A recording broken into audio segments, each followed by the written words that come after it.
Nem thịt người. Tác giả Lê Thái Vinh. Giọng kể Lê Huy An. Chào mừng quý khán giả đến với Huy An kể truyện ma trên kênh Truyện Ma Lê Huy An. Và cũng cảm ơn tác giả đã gửi đến chúng ta truyện của ngày hôm nay. Mọi người có để ý không? Làm như dạo này mấy anh chị tác giả thích thịt người lắm hay sao? Hết hủ tiếu thịt người, rồi tới bánh chưng thịt người, rồi tới thịt người gác bếp, rồi bữa nay tới nem thịt người. Rồi mấy anh chị còn cái ý tưởng nào về thịt người nữa, mấy anh chị làm luôn lượt đi. Chứ nhiều khi mà mấy anh chị làm từ từ rải mốt khán giả ngán một cái làm bỏ kênh tôi là mấy anh chị mệt với tôi đó nghe, mấy anh chị tác giả. Nó nhắm còn cái gì mà thịt người nữa thì vô trong cái truyện ngày hôm nay nè. Nó rồi thế nào những khán giả mà nghe truyện họ cũng sẽ cho quý vị khán giả một cái idea, thí dụ như là sò lông thịt người, hải sản thịt người, hoặc là trâu gác bếp pha thịt người. Nó nhiều cái món ăn lắm. Mà ta nói mà nếu mà để làm chắc ấy nhiều khi còn lạp xưởng thịt người nữa. Để coi sao cái nêm này sẽ tới cái gì thịt người nữa. Và để biết được cái nêm thịt người này nó như thế nào thì chúng ta cùng vô truyện ngày hôm nay. Và bây giờ chúng ta bắt đầu. Truyện ma Lê Huy An.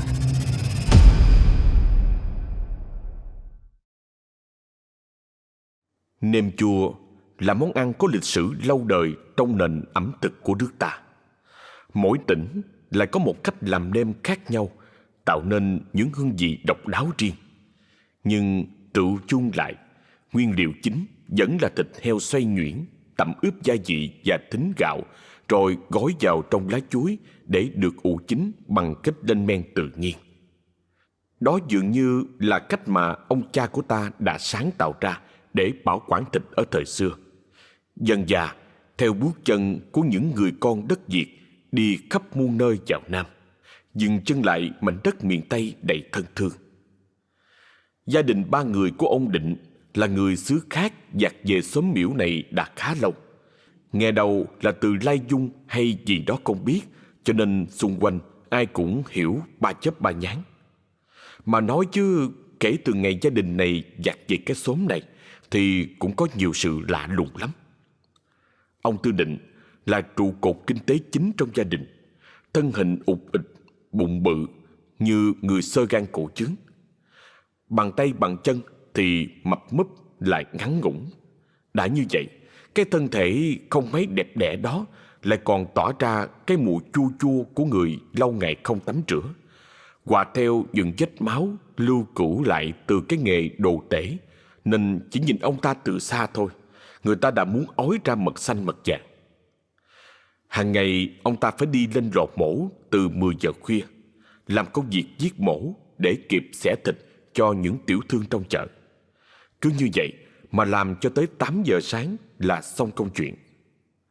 Đại khái công việc này có thể nuôi gia đình, cộng thêm ở nhà bà Tư lại có thêm cái nghề làm nem, nên cuộc sống của gia đình cũng không tới nỗi thiếu thốn. Hai vợ chồng có thể dựa vào đó mà cho con gái ăn học thành tài, sau đó kiếm một khoản đủ lớn để về hưu hưởng phước.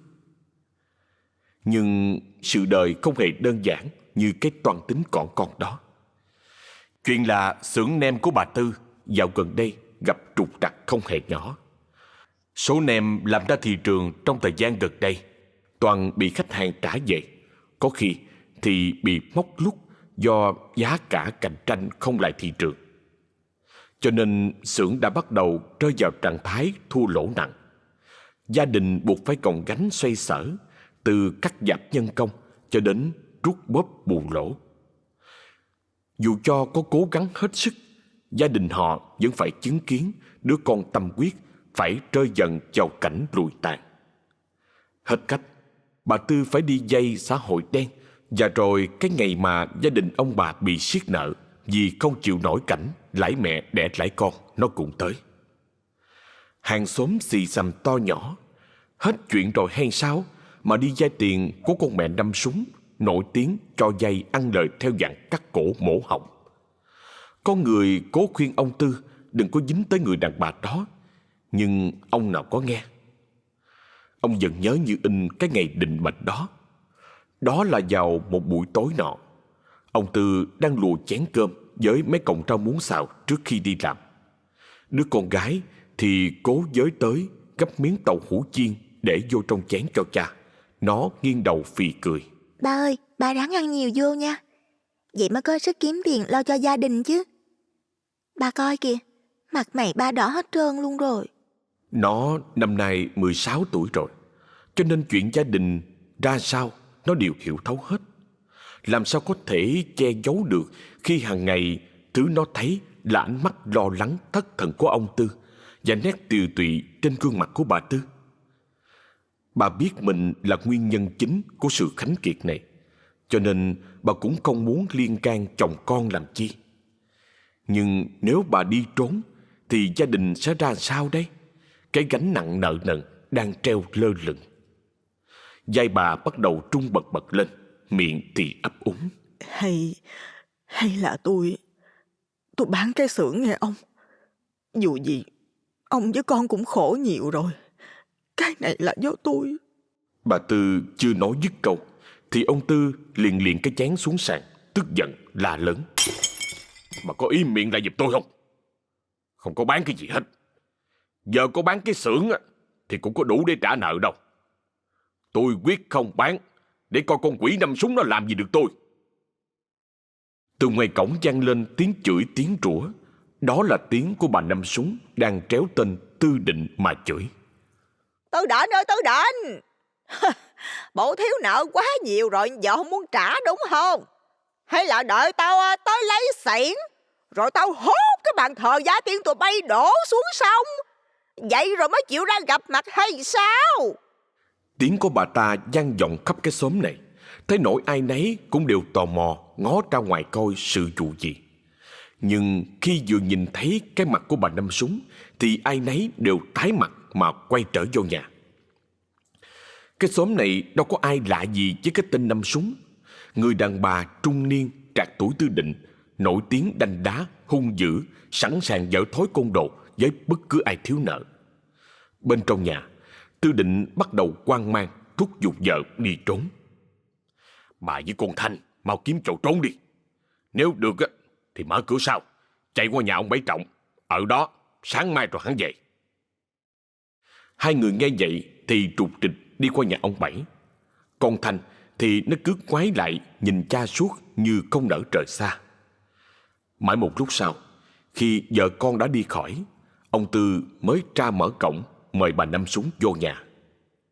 Dạ, chị Năm vô nhà ngồi chơi. Bà Năm hứ một tiếng rồi bước vô. Theo chân bà là hai thằng cao to, xăm trổ đầy mình. Bà liếc ngang liếc dọc một hồi.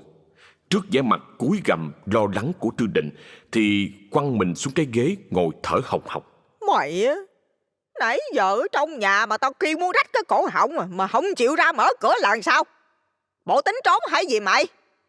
Thưa chị, tôi nào dám. Bà Năm vốn tính bổ bả, lại đang là chủ nợ nên không nể nang ai. Thêm hai thằng đệ tử mặt mày hung dữ nên càng có dịp lớn tiếng. Bà ta khoanh tay trước ngực, miệng nhăn nhúm lại, trích lên mấy câu như cái loài trắng dữ chuẩn bị nhả độc. Mày tưởng mày ngon lắm hả? Tao không có muốn nói nhiều. Thiếu nợ thì trả, không trả hả là tao xiết nợ. Rồi mày tưởng vợ con mày trốn cái là xong hay sao? Hai đứa bay vô nhà lục banh hết cái nhà cho tao. Sau câu nói đó, hai thằng xăm trổ cứ như vậy mà xông nhà sau, lục tung hết mọi thứ, từ chén dĩa, nồi niêu xoong chảo cho tới tô dĩa. Đụng được cái nào là quăng cái đó. Ngay cả chén cơm đang ăn dở, tụi nó cũng quăng thẳng vào vách bể tan tành. Ông Tư nóng mặt chạy lại cố níu kéo ngăn cản, nhưng tụi nó đang quá hăng máu. ông bị thụi một đấm vô bụng, nằm sụi lơ. Phá ở trong bếp chán chê, tụi nó lại ra ngoài phòng khách, chỗ bà Năm Súng đang cười hả hê, như thể vừa làm chuyện gì đó rất thú vị. Ông Tư bị nhận một đấm bất ngờ, đau điếng, đi còn không nổi mà lết cũng không được, cho nên chỉ có thể nằm chịu trận. Ông chỉ có thể gục mặt xuống đất mà trớt nước mắt, mặc cho những tiếng đổ bể cứ vang lên khắp nơi trong căn nhà. Bà Năm Súng lặng lẽ rút trong túi áo ra một điếu thuốc, quẹt nhẹ một que diêm, châm lửa, rồi ấn cái điếu thuốc đang cháy đó vào đỉnh đầu của người đàn ông tội nghiệp. Một cơn đau gấp trăm lần cú đấm hồi nãy bắt đầu xâm chiếm mọi nơi trên cơ thể, làm cho ông kêu lên thảm thiết.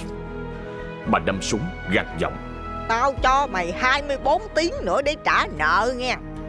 Không á hả, là tao đốt cái nhà mày trừ nợ luôn á. Nói xong, bà cùng đám đàn em rời đi. Ông Tư phải một lúc sau mới đứng dậy nổi.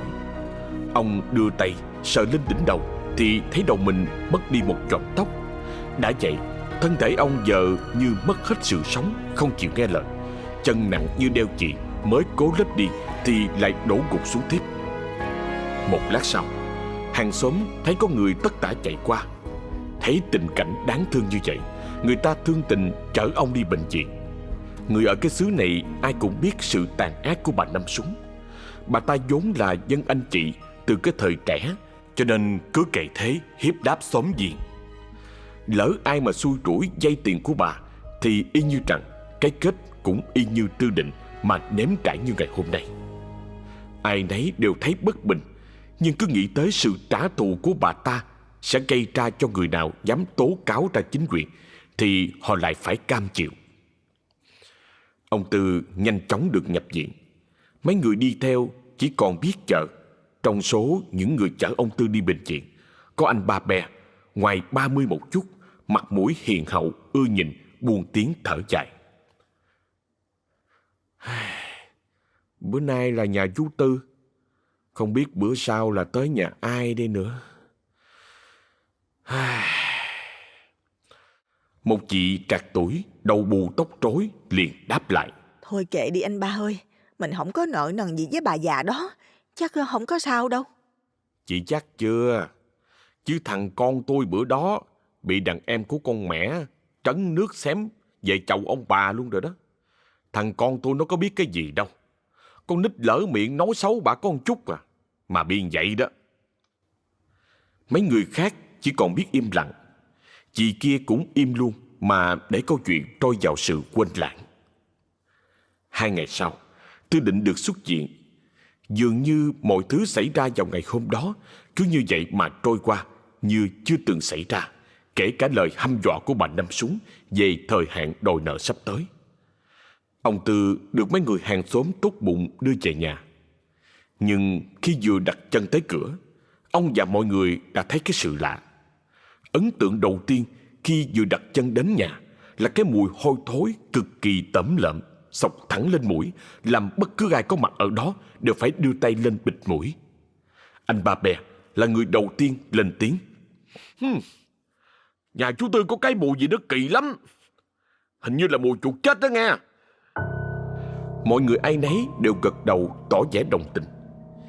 Nhưng khác với mọi người, ông Tư lại có cảm giác bất an đến khó tả.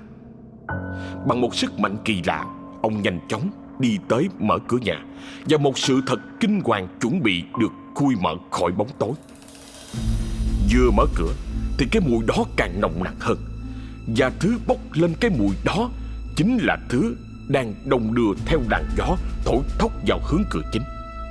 Xác bà Tư, nó cứ đong đưa qua lại trong tư thế treo mình, miệng há hốc, hốc mắt chảy máu, còn cổ thì chằng chịt vết cào cấu như giãy giụa trong sự tuyệt vọng trước khi lìa đời. Ngay khi vừa nhìn thấy cái cảnh tượng kinh hoàng đó, ông Tư lập tức kêu gào thảm thiết, cố chạy lại gần ôm lấy cái xác tội nghiệp, mặc cho mọi người cố ngăn cản. Mấy người khác thì người la hét, ói mửa. Chỉ có anh Ba Be là còn tỉnh táo, chạy đi báo chính quyền xuống giải quyết sự vụ. Gió vẫn thổi từ cửa chính vào trong căn nhà, thoát qua hướng mái nhà lợp tôn, kêu lên mấy tiếng lèn xèn đầy ba miệng. Mãi một lúc sau, chính quyền cử vài người xuống. Vụ việc nhanh chóng được khép lại với kết luận là một vụ tự dẫn để thoát nợ. Mặc dù không hề có thư tuyệt mệnh hay di chúc nào, cộng thêm tình hình nợ nần chồng chất của gia đình nạn nhân, rất dễ để người ta đưa ra kết luận đây là một vụ tự dẫn. Nhưng với hàng loạt vết cào cấu trên cổ bà Tư vẫn ở đó, vô tình tạo nên sự nghi ngờ của anh Ba Pe, buộc anh phải thắc mắc liệu mọi chuyện có đơn giản như vậy hay là không. Đứng trước lời giải thích từ chính quyền, mọi người hết thảy đều không đồng tình. Họ cho rằng chắc chắn đã có bàn tay tội ác nào đó đã nhúng tay vào. Tất nhiên là ông Tư và con bé Thanh cũng nghĩ như vậy. Nhưng ngờ vực như thế nào thì cũng phải lo tang sự cho bà Tư. Vậy là một cái đám ma đơn giản đã được tổ chức để đưa tiễn người chết về với cõi vĩnh hằng. Trong không khí tàn tóc đó, dân trong xóm đều đồng tâm trạng thành kính phân ưu. Chỉ riêng bà Năm Súng thì không như vậy. Bà ta quả thật là một con người máu lạnh. Ngay khi vừa nghe tin con nợ lìa đời là bà ta đã cùng với đám đàn em tới ngay để xem xét tình hình. Và như để sắc thêm muối vào nỗi đau của ông Tư, bà ta vừa vào tới cổng đã cất tiếng sang sảng, trên mặt không có chút gì thương xót đối với người đã khuất. Người mất thì cũng mất rồi, nhưng mà nợ thì vẫn phải trả, không có được thiếu dù là một xu. Nhớ à. Bà ta nói xong thì ngoe ngoẩy bỏ đi, không thèm bước vô nhà thắp cho bà Tư một nén nhang. Ông Tư dù nóng đến sôi máu vẫn phải cố nín để lo cho xong tang sự. Dân xóm hôm đó được chứng kiến tận mắt cái nết đòi nợ tận hòm của bà Mụ Năm. Ai có mặt ở đó đều phẫn nộ thay cho gia chủ. Nhưng ngoài phẫn nộ ra thì họ làm được cái gì bà ta? Ông Tư buồn bã ngồi nhìn cái hòm, tay ôm con Thanh, định mấp máy gì đó nhưng không nói nổi. Còn con nhỏ khóc không thành tiếng mà nó cứ nấc nghẹn như nhát dao cứa vào lòng người cha khốn khổ. Đối với nó, đây là một sự thật khó lòng chấp nhận được. Hàng xóm thương cảm cho hoàn cảnh của hai cha con nên chung tay lo liệu chôn cất bà Tư ngay trong ngày hôm đó. Xong xuôi mọi chuyện thì ai về nhà nấy, duy chỉ có anh Ba Pe và ông Bảy Trọng cứ nấn ná ở lại như có điều gì khó nói. Tư Định thấy lạ liền hỏi: "Chú Ba với anh Bảy có chuyện gì muốn nói với tôi sao?" Ba Be ngập ngừng cố lảng tránh ánh mắt của Tư Định. Chỉ có tiếng đáp lại của ông Bảy: "Rồi mày tính sao? Dù gì Thím Bảy cũng đi rồi, nhưng nợ thì vẫn còn đó. Chú mày liệu sao đây?" Nghe nhắc tới món nợ khổng lồ, ông Tư suýt chút nữa đã ngã quỵ xuống. May mà có cánh tay của anh Ba Be đỡ lấy. Con Thanh lúc này núp sau cánh cửa rào nghe hết, nhưng nó không nói gì mà chỉ chạy ra phụ Ba Be đỡ cha nó vô nhà. Tôi không sao." Ba Be đỡ ông Tư nằm trên giường, sau đó mới nói: "Chú Tư nghỉ ngơi đi, mấy nay cũng mệt nhiều rồi." Ông Tư cứ như vậy mà chìm vào giấc ngủ. Ba Be cùng ông Bảy cũng rời đi. Cả căn nhà lặng thinh, ánh đèn mờ mờ hắt bóng hai con người tội nghiệp lên chết trông méo mó đến kỳ lạ. Con Thanh leo lên giường nằm cạnh cha. Có lẽ do cú sốc quá lớn mà nó cứ thao thức không ngủ được. Cứ nghĩ tới cái diễn cảnh mồ côi mẹ là hai hàng nước mắt lại ứa ra, thấm ướt cả gối. Con nhỏ còn đang trằn trọc thì đột nhiên từ bên ngoài một cơn gió thổi mạnh làm bật tung cánh cửa ra. Cơn gió lạnh buốt cứ như vậy mà tràn vào nhà, thổi lùa qua khắp nhà. Từ bên ngoài có cái bóng mờ mặc manh áo rách loang lổ máu, với một cái cổ đã gãy lặt lìa còn dính nguyên cái thòng lọng, trông hết sức ghê rợn. Thành há hốc miệng khô khóc, trừng mắt nhìn chăm chăm vào cái dáng khủng khiếp đó. Nó từng chút một tiến lại gần, giơ cánh tay thối rữa vài chỗ lên xoa đầu Thành. "Con yêu ơi, Đừng sợ, ta là mẹ con đây. Thành sợ hãi nhìn lấy cái bóng dáng đó, miệng không thốt nên một chữ nào cả. Tay đó cố lấy ông Tư, nhưng ông không hề cựa quậy mà chỉ nằm ngủ say như chết, như bị một thế lực nào đó trói chặt vào giấc ngủ. Phải chăng vong hồn này không cho ông thức dậy? Thành cố ngước lên nhìn đồng hồ đang chỉ đúng 1 giờ sáng. Đúng là quái lạ. Bình thường giờ này là phải tỉnh táo làm việc chứ, có sao bây giờ lại ngủ ngon như thế này? Hồn ma của bà Tư ẩn hiện trong màn đêm. Nó dường như cố nói điều gì đó, nhưng giọng nói đã bị bóp nghẹt bởi cái cổ đã bị gãy. Hãy trả thù cho mẹ nha con. Nói xong, vong hồn này biến mất như chưa từng xuất hiện. Làn gió lạnh không biết từ đâu lướt qua người Thanh, làm mi mắt cũng trở nên nặng trĩu. Nó từ từ gục xuống rồi ngủ tới sáng. Sáng hôm sau, khi Thanh tỉnh dậy thì ông Tư đã đi đâu mất. Mọi chuyện hồi tối vẫn còn nằm nguyên trong trí nhớ, cứ như đã khắc ghi rất sâu vào tâm thức của nó. Nhưng nó không biết kể cho ai nghe bây giờ. Ngẫm nghĩ một hồi, tự nhiên nó cảm thấy đói bụng. Nhà thì lại không có gì ăn, vì ba là người hoàn toàn không biết gì về nấu nướng. Bấy lâu nay, mọi chuyện bếp núc trong nhà đều do má quán xuyến. Giờ má chết rồi, xác bị chôn sâu dưới 3 tấc đất, làm nó nghĩ tới chỉ muốn khóc thật to thôi. Nhưng mà có khóc bao nhiêu đi chăng nữa thì má cũng không thể sống lại được, nên đành thôi. Cơn đói dần kéo Thanh trở về với thực tại. Nó phải đành dắt cái bụng qua nhà ông Bảy Trọng xin ăn chực. Nhà ông Bảy thuộc diện hộ nghèo, quanh năm sống nhờ mấy công đất ruộng, rảnh rỗi thì ai nhờ gì làm nấy. Chính ông là người giúp đỡ gia đình Tư Định rất nhiều kể từ khi về xóm này. Có lẽ là vì nhìn gia đình 3 người này làm ông Bảy nhớ về gia đình đã mất của mình chăng? Cho nên vừa thấy mặt Thanh, ông liền gác lại công chuyện đang làm, ùa chạy vô bếp bới cơm với chiên mấy con khô cho nó ăn. Thanh được ăn thì vui vẻ lắm. Nó vừa ăn vừa kể chuyện ly kỳ hồi tối.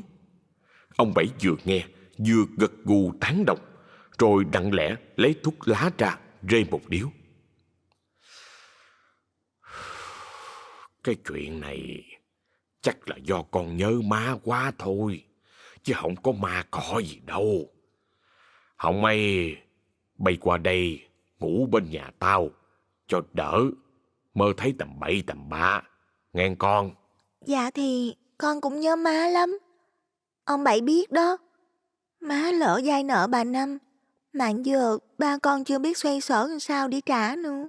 Đó là chuyện của người lớn, con đừng quan tâm tới. Ông Bảy nói xong thì thở ra một tràng khói rồi quăng điếu thuốc đi.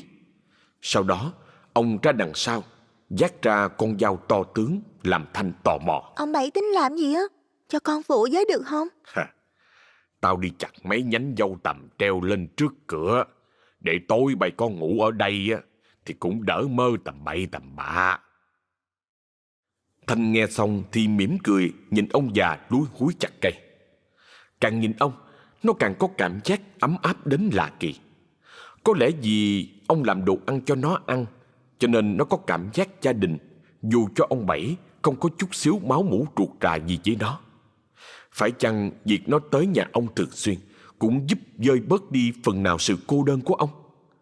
Có mấy lần nó hỏi về gia đình của ông, vì sao mà mất, nhưng đều bị ông đánh trống lãng qua chuyện khác. Đó chắc hẳn là một mảng ký ức đáng quên nhất trong cuộc đời của ông Bảy rồi. Đêm xuống, Thanh văn mùng rồi lên giường ngủ sớm. Chỉ còn ông Bảy ngồi ngoài hành lang uống trà suy tư.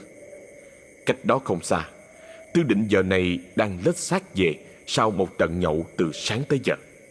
Đương nhiên là ổng xỉn quắc cần câu rồi. Vừa đi vừa lầm bầm chửi bà Năm Súng. Con quỷ Năm Súng ác nhân thật rất này. Cái đồ cây độc không trai, gái độc không con mà.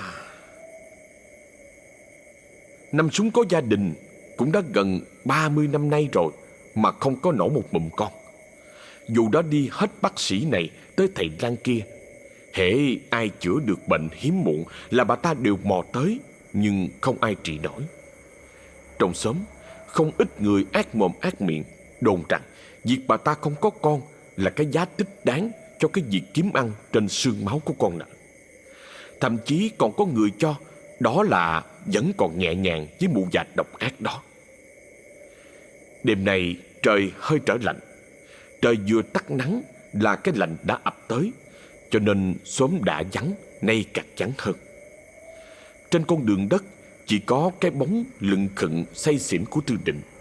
Bóng trắng mờ ảo in cái bóng to đùng thô kệch của ông xuống đất thành một hình thù kỳ quái. Nhưng đó không phải là thứ mà một gã đồ tể quan tâm tới, càng không phải là món nợ kia. Giờ ông chỉ muốn nhậu cho tới bờ tới bến. Có khi chỉ muốn nhậu xong rồi ngã lưng ở ngoài bờ ngoài rùi cho trúng gió chết quách đi cho rồi, xong một đời khốn khổ. Không biết đi bao lâu thì Tư Định mới về tới nhà. Căn nhà từng là tổ ấm giờ trở nên âm u sau cái chết của bà Tư. Bàn thờ lạnh lẽo không ai nhang khói. Còn Thanh thì chắc đã ngủ lại bên nhà ông Bảy, nên chỉ có mình ông Tư ở nhà. Vậy thì càng tốt. Lỡ như bây giờ bà Năm Súng có kêu đàn em tới phá nhà đập cửa thì cũng chỉ có một mình ông gánh chịu. Quả nhiên suy nghĩ của ông rất đúng. Khi ông đang thắp nhang cho vợ thì bà Năm Súng từ bên ngoài đập cửa xông vào hùng hổ, miệng thì la làng đi thẳng ngay vào vấn đề. Rồi sao? Giờ nợ nần á, mày tính sao với tao đây? Ông Tư nở ra một nụ cười nửa miệng như khinh bỉ người đàn bà mập mạp trước mặt, giọng nói lè nhẹ cất lên. Tao không có một đồng xu dính túi. Mày có ngon thì mày lấy cái mạng của tao trừ nợ đi. Mắt Tư Định nhìn mọi thứ trước mắt cứ mơ mơ ảo ảo. Nhưng có một điều mà ông dù chết choáng hơi men vẫn nhận ra là mụ Năm Súng tới đây một mình mà không có hai thằng đàn em đi chung. Chuyện này hơi bị lạ, không giống như bà thường ngày chút nào.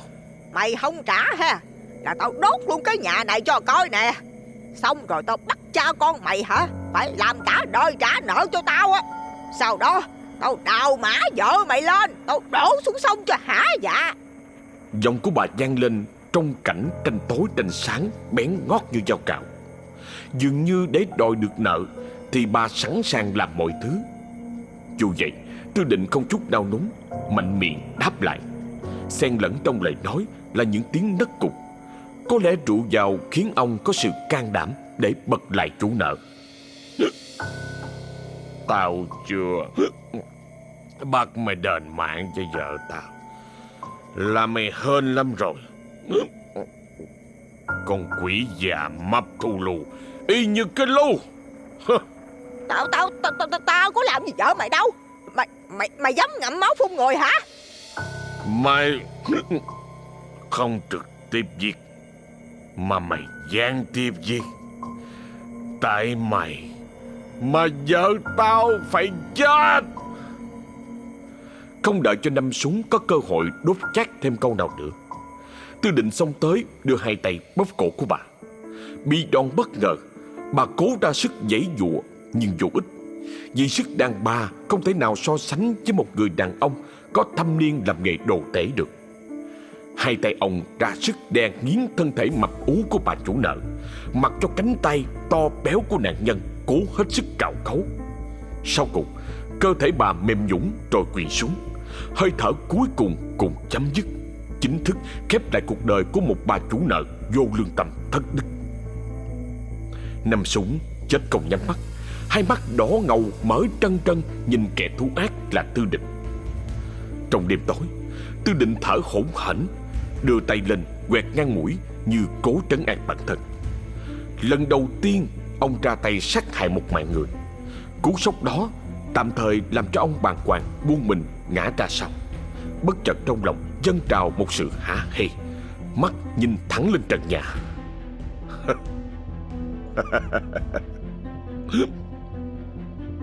Cuối cùng tao cũng trả xong nợ rồi. Cách giải quyết nợ của Tư Định là hạ sát luôn chủ nợ. Đó là điều mà bình thường sẽ không bao giờ xảy ra nếu hôm nay bà có dẫn theo hai thằng đàn em. Chắc hẳn chỉ vì nóng lòng thu nợ mà đi một mình đấy mà. Con mẹ này ngoài tiền ra còn mang tới cái gì nữa đâu. Vì tiền mà bà ta dám tới nhà con nợ vào ban đêm để rồi nhận lãnh hậu quả là cái chết. Mất một lúc thì ông Tư mới hoàn hồn lại. Lúc này sự hả hê đã nhạt đi nhiều. Tâm trí ông lại chân lên một nỗi sợ mới là cái xác của bà Năm Súng. Lỡ ai đó phát hiện, Tư Định chắc chắn sẽ phải ở tù một gồng. Tay ông run rẩy, miệng thì lẩm bẩm: Không, tao không muốn ở tù. Tao không muốn ở tù. Đột nhiên căn nhà trở nên lạnh lẽo đến kỳ lạ. Tư Định nghe đâu đó bên tai có tiếng thì thầm rất nhỏ, cứ như là từ cõi âm vọng về. Mình giỏi lắm. Bây giờ thì mình phi tan cái thầy đó đi, mình ơi. Như bị ai đó thúc giục, Tư Định trong cơn chánh choáng lôi cái xác mập ú kia ra đằng sau, nơi có xưởng làm nem của gia đình đã lâu rồi không hoạt động. Một ý tưởng độc ác chợt nảy lên trong đầu. Ông già lôi ra con dao bầu bén ngót từ trong góc nhà rồi lầm lè trước mặt. Cơn say từ cuộc nhậu vẫn còn, cộng thêm những tiếng nói bên tai xúi giục, nên giờ sự sợ hãi đã tan biến từ lúc nào. Ông Tư cứ như vậy mà hạ dao xuống. Bằng tay nghề đã mổ hơn hàng ngàn con heo, rất nhanh đã cắt xẻ toàn bộ cơ thể của Năm Súng thành 6 phần: hai tay, hai chân, thân và cổ. Những tiếng bụp xạc vang lên trong đêm tối, không ánh đèn, càng tăng thêm sự trùng trợn cho ngôi nhà tối thui. Quần áo Tư Định cứ như vậy mà bị nhuốm đỏ bởi máu tươi. Nhưng đối với ông, đó không phải là cái gì to tát. Xong giai đoạn phân xác, ông Tư đi tới bước tiếp theo là lọc da khỏi thịt. Lần này, con dao được sử dụng là loại có lưỡi cong và bén, dài cỡ 10 phân. Lần lượt hai tay, hai chân và thân của nạn nhân bị lột da sạch. Nó được bằng tay đồ tể cẩn thận loại bỏ mỡ và gân đi. Kế đó là lóc thịt ra khỏi xương. Toàn bộ công đoạn trên đều được ông Tư làm một cách thuần thục, không chút sơ suất. Sau đó, ông bỏ hết toàn bộ chỗ thịt vào máy xay nhuyễn, nêm nếm thêm đường, tiêu, tỏi ớt, tính gạo, thêm da đã cắt nhỏ của mụ chủ nợ và bột lên men giống như cách làm nem truyền thống. Chỉ là lần này không phải là thịt heo mà thôi. Do cơ thể của bà Năm Súng nhiều mỡ nên lọc ra rất ít thịt. Nhưng đó không phải là vấn đề. Da có thể được sử dụng thay cho da heo, mỡ thì thắng lại để dành. Chỉ có mỗi xương và đầu thì không dùng được, cho nên ông Tư đành phải để trong một cái lu nằm đằng sau nhà, chờ cơ hội được phi tan. Thời gian còn lại, những miếng thịt được cẩn thận định lượng rồi gói lại trong lớp lá dong và lá chuối, buộc dây cẩn thận. Tạm thời thì công đoạn chế biến như vậy tạm gọi là xong. Từ đó cho đến sáng là thời gian ông Tư dùng để dọn dẹp, cọ rửa máy xay và sàn xưởng để che giấu tội ác. Sau khi làm xong mọi việc, cũng là lúc sự mệt mỏi khiến ông Tư quể quải. Ông rời xưởng nem sau khi đã chia hết phần thịt ra thành trăm chiếc nem nhỏ được buộc lại thành chùm. Chỉ cần đợi 2 ngày nữa là có thể đem bán được. Vừa đặt lưng xuống giường là ông ngủ say như chết, mặc cho bản thân vừa ra tay tước đi mạng sống một cách dã man. Sáng sớm, khi mặt trời đã lên 7-8 sào, hai thằng đệ tử xăm trổ của Năm Súng choàng dậy sau trận nhậu linh đình hôm qua. Giờ mới nhớ ra là hôm qua bà Năm Súng có nhờ tụi nó đi qua nhà Tư Định đòi nợ, mà mê nhậu quá cho nên quên. Vậy là tụi nó hoảng hốt chạy tới nhà Năm Súng nhưng không thấy ai. Nhà thì cửa đóng then cài kỹ lưỡng. Vậy là hai thằng sinh nghi. Ủa, bà nội này đi đâu mà đóng cửa vậy ta?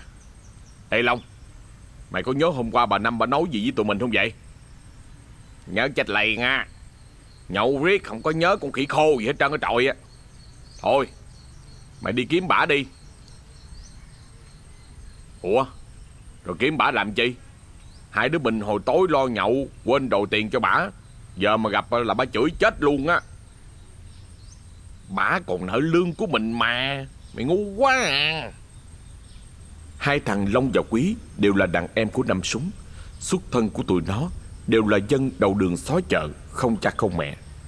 Được thêm cái thói nghiện ngập nên chẳng mấy chốc tiền án đã được nhiều hơn tiền mặt. Cả hai đều to cao, dặm dở, lại xăm đủ thứ hình dạng khắp người. Nhưng Long lại ra dáng đại ca hơn Quý. Thứ Long có mà Quý không có là cái sự gan dạ lì lợm của một tay anh chị. Cho nên theo một lẽ tự nhiên, Long thường ra lệnh cho Quý. Tao nói mày đi kiếm bả, sao mày chưa đi nữa? Giờ biết bả đâu mà kiếm. Đi đâu kiếm giờ? Long gãi đầu tỏ ý bực bội. Nó nóng chửi. Đi hết cái xóm này, kiếm chừng nào ra thì thôi. Tiếng nạt của Long như một lời cảnh báo, bắt buộc thằng Quý phải chắc chân lên cổ mà chạy đi. Tụi nó nào có biết lục tung cả xóm này lên cũng không bao giờ tìm ra được, nhưng tụi nó vẫn phải thử. Hai thằng đi hết xóm hỏi. Tất nhiên là không ai biết gì về tung tích của bà chủ tụi nó. Mà ví dụ như có biết thì không ai muốn nói ra. Vì hết cái xóm này ai cũng né tránh bà Năm y như né tà. Không ai muốn dính dáng tới cái thứ chủ nợ cho vay nặng lãi như bà ta cả. Do đó mà hai thằng con cốc tới chiều thì tụi nó ghé vô quán cà phê nghỉ xả hơi. Vừa ngồi xuống ghế kêu 2 ly cà phê đá, thằng Long sổ ra nguyên tràng. Bà mẹ nó, đi hết xóm mà không ai biết làm sao vậy trời. Dân xóm này coi bộ không có được rồi đó nghe. Long nó lèm bèm thêm mấy câu mà đa phần là chửi thề. Trong khi Quý thì im lặng suy nghĩ một hồi lâu, thì hớp vội một ngụm cà phê đắng nghét rồi nói. Còn một chỗ mà tụi mình chưa ghé qua, là nhà của thằng cha Tư Định. Ha, tao quên mất tiêu. Được một bữa thông minh đột xuất nha mày. Vậy là tối đó hai thằng tới nhà Tư Định mà không hề biết người bị tụi nó tẩn một trận giờ đã khác trước rất nhiều. Đó không còn là Tư Định chỉ biết giết heo như người ta vẫn nghĩ. Vừa tới nơi, tụi nó liền đập cửa ầm ầm, réo tên Tư Định ra mở cửa. Ra đón tụi nó vẫn là người đàn ông đó, nhưng nét mặt sợ hãi trón trén đã đi đâu mất. Thay vào đó là nụ cười nửa miệng đầy gian xảo và cặp mắt đỏ ngầu như thiếu ngủ lâu ngày. Hai chú kiếm ai? Long tuy có hơi ngạc nhiên, nhưng liền lập tức nó gằn giọng nạt để ra quài. Tụi tao kiếm bà Năm. Mày có thấy bà không? Cái thằng bậm trợn nói không nể nang ai cả, huống chi Tư Định còn là con nợ. Nhưng ông Tư không lấy gì làm lạ, nhẹ nhàng trả lời. Bà Năm ở đằng sau. Hai chú cứ đi theo tôi. Hai thằng nó cứ như vậy mà đi theo không hề nghi ngờ. Cho tới khi tới cái xưởng tối thui thì tụi nó vẫn chưa nhận ra được gì. Long bước vào trước. Nó lớn tiếng kêu bà Năm, còn Quý thì đi theo sau. Khi nó định hùa theo phụ họa thì nó bị ông Tư cắt cổ bằng con dao bầu, chết không kịp trăn trối. Nó chỉ kịp hướt lên một tiếng rồi ngã xuống.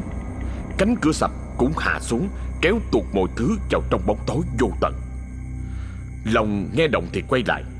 Trong sự mù mịt, nó không thể nhìn thấy gì, mà chỉ biết kêu tên thằng Quý trong vô vọng. Quý ơi, mày đâu mất tiêu rồi? Tao kêu sao mày không trả lời? Không đáp lại, Long phải tự mò mẫm trong cái xưởng tối thui như mực. Nó cứ đi mãi, cho tới khi chấp phải cái xác nằm sống sòi của thằng Quý thì nó mới nhận ra vấn đề.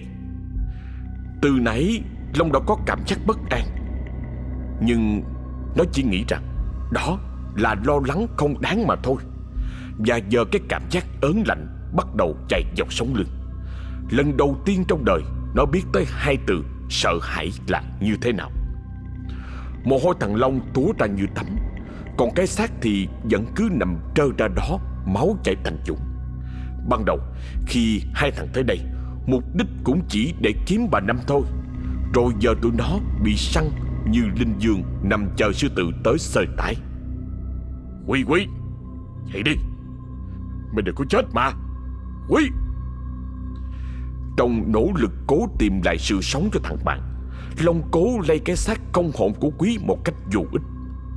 Sự sống đã rời bỏ thằng Quý mất rồi, và vô tình chính những lời nói của Long đã dẫn nó tới tử thần nhanh hơn. Một cảm giác lạnh toát xẹt ngang qua cổ. Long quỳ xuống, máu bắt đầu tuôn ra, ngã đè lên xác thằng bạn. Cả hai đều bị cắt bởi một kẻ có bàn tay điêu luyện. Ngay khi tụi nó chưa nhận ra được điều gì, từ đằng sau, ông Định tay phải cầm chắc con dao, mỉm cười hài lòng. Ông nào hay trên vai còn có bóng dáng của một quan hồn đang vui sướng trước hành động dã man tàn ác đó. Làm tốt lắm. Mình làm rất tốt. Giờ thì mình hãy làm y như hôm qua đi.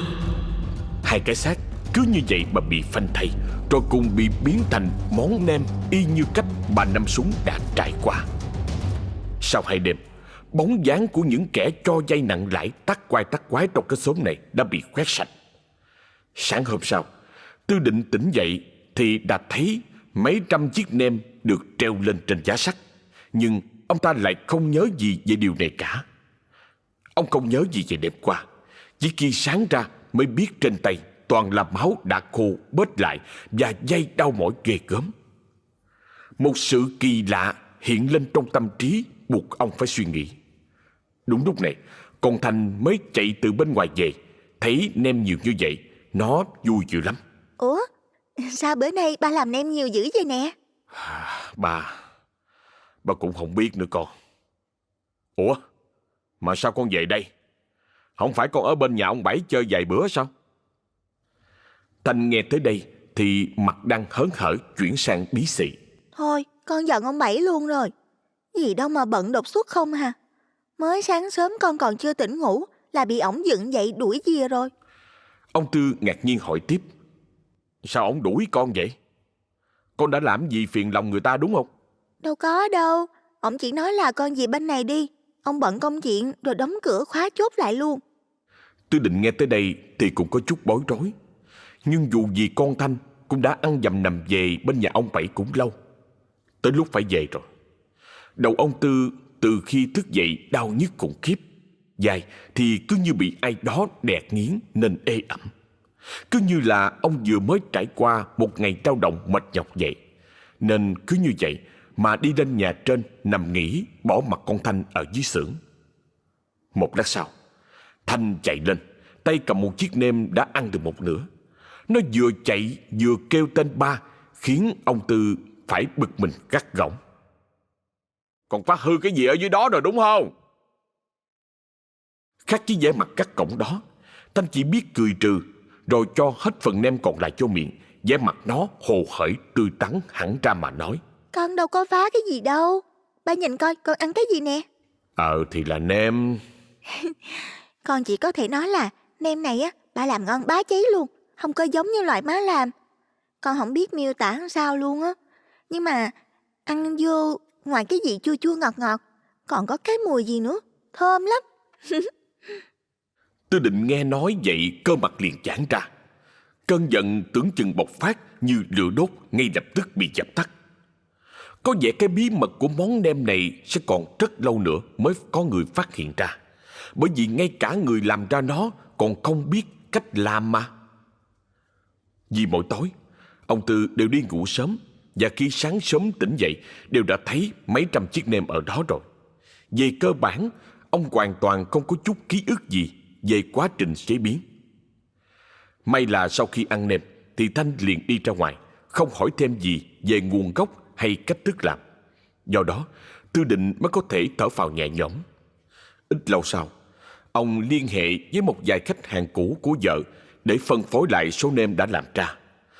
Ban đầu mọi người đều có chút ngần ngại, nhưng khi nghe ông nói đây là sản phẩm mới có thể bán hàng trước trả tiền sau, nên có một vài người nhận hàng để bán lẻ. Tầm vài ngày sau, toàn bộ số nem đã được giao hết. Khách hàng đều phản hồi tích cực với sản phẩm mới của xưởng ông Tư.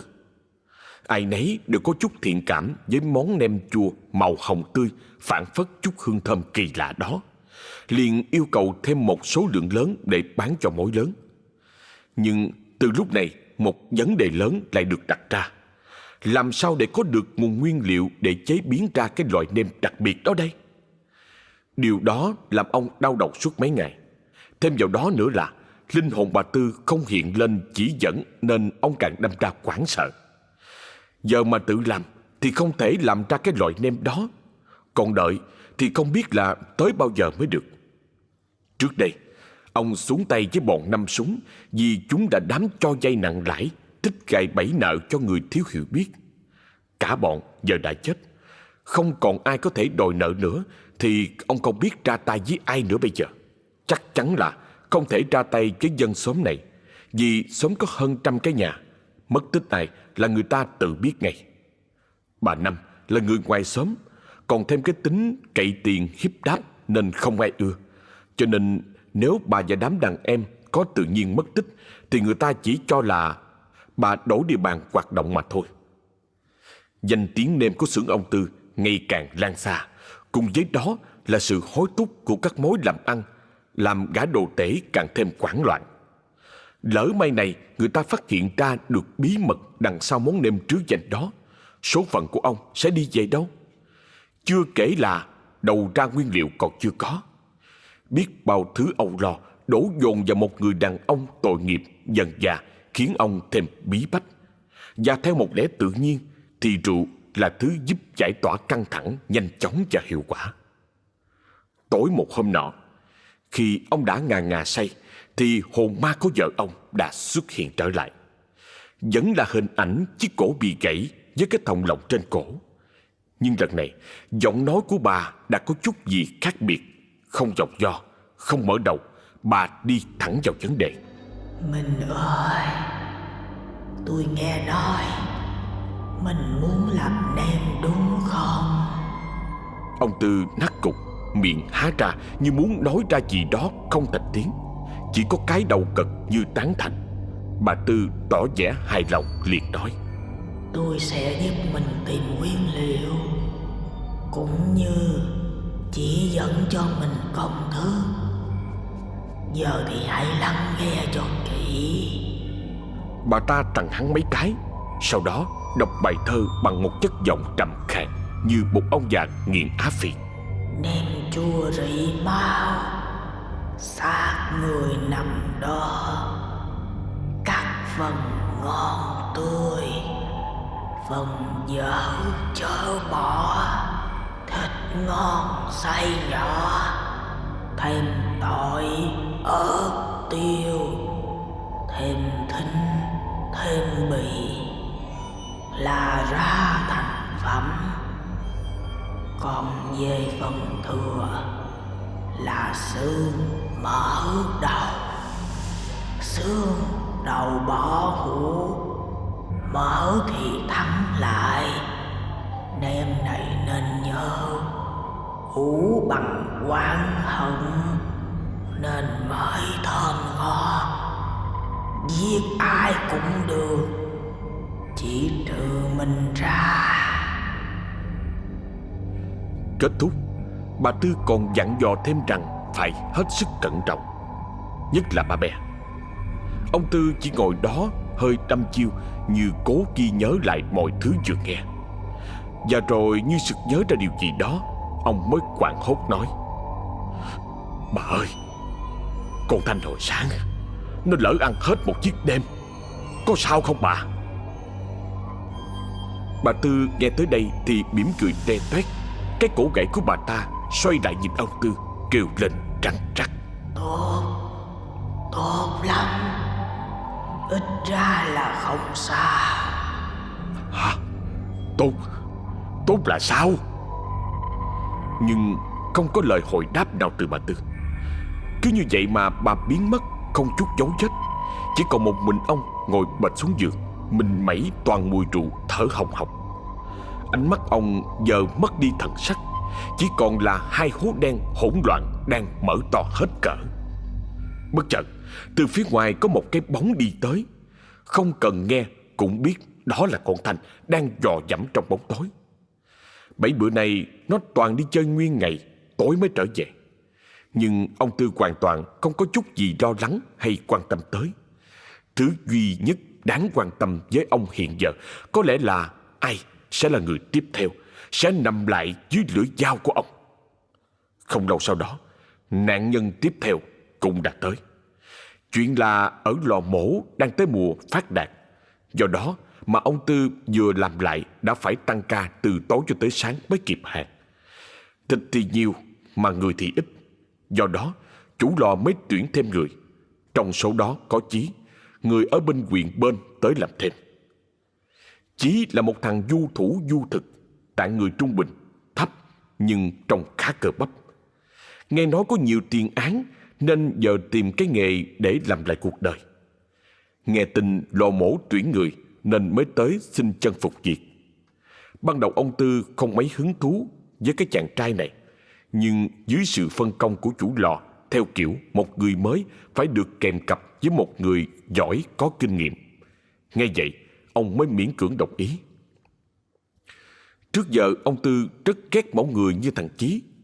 Trong mắt ông, cái thể loại du côn này toàn là thứ ham ăn lười làm, nhàn cư sinh hư đúng là thật. Ngoại trừ ưu điểm là còn trẻ ra thì Chí sở hữu hết mọi đặc điểm ông Tư gán cho.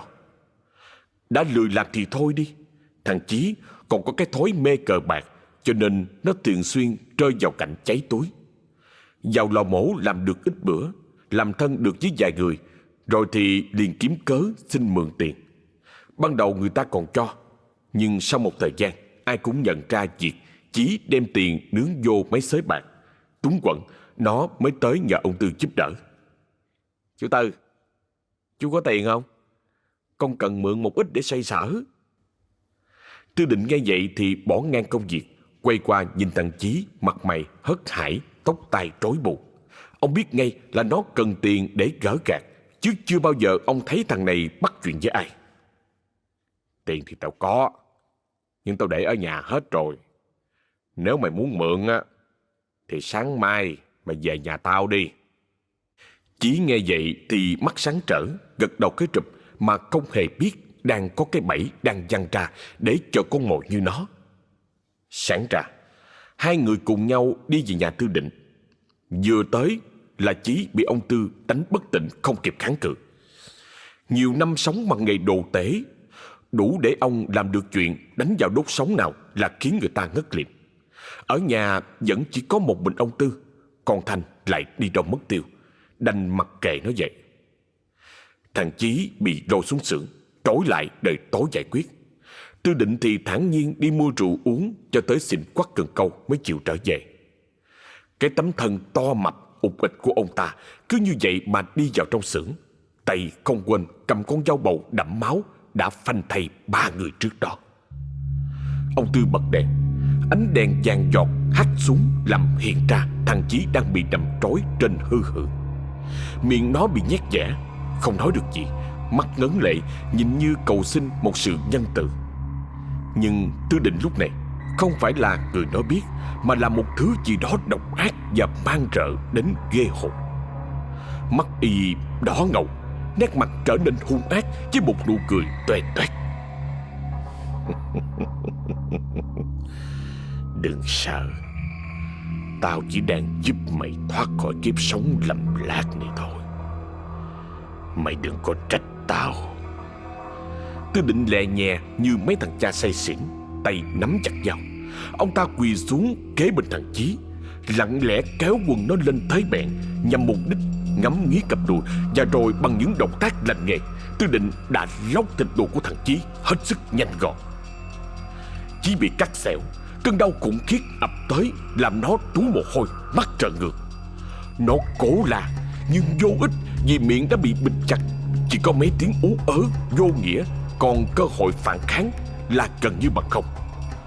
Máu càng lúc càng chảy ra nhiều, sức lực cũng từ từ giả bị con người đó. Cuối cùng nó đành chấp nhận số phận, bỏ mạng dưới tay tên sát nhân, mất hết nhân tính. Còn ông Tư sau khi xẻo thịt xong thì tỏ vẻ hài lòng. Tốt, tốt lắm. Thịt của mày rất ngon. Đúng là thịt của trai trẻ, có khác. Và không còn sau đó nữa, thằng Chí bị phanh thây giống y như hình phạt lăng trì. Tư Định cố hết sức làm chậm hết mức có thể. Cho tới khi gần 2 giờ sáng thì ông ta rời khỏi xưởng để tới lò mổ làm việc. Sáng hôm sau, khi xong việc ở lò mổ thì ông Tư tiếp tục công việc còn dang dở. Vẫn như mấy lúc trước, do đã quen việc nên quy trình làm ra món nem đặc biệt trơn tru thuận lợi, chỉ trừ một điều. Con Thanh từ nhà ông Bảy Trọng về, nghe thấy tiếng động ở dưới xưởng thì chạy xuống coi sao. Con nhỏ đang tính khoe cuốn sách mượn ở nhà ông Bảy thì cảnh tượng đập vào mắt là ba nó đang cho từng phần thịt người vào máy xay.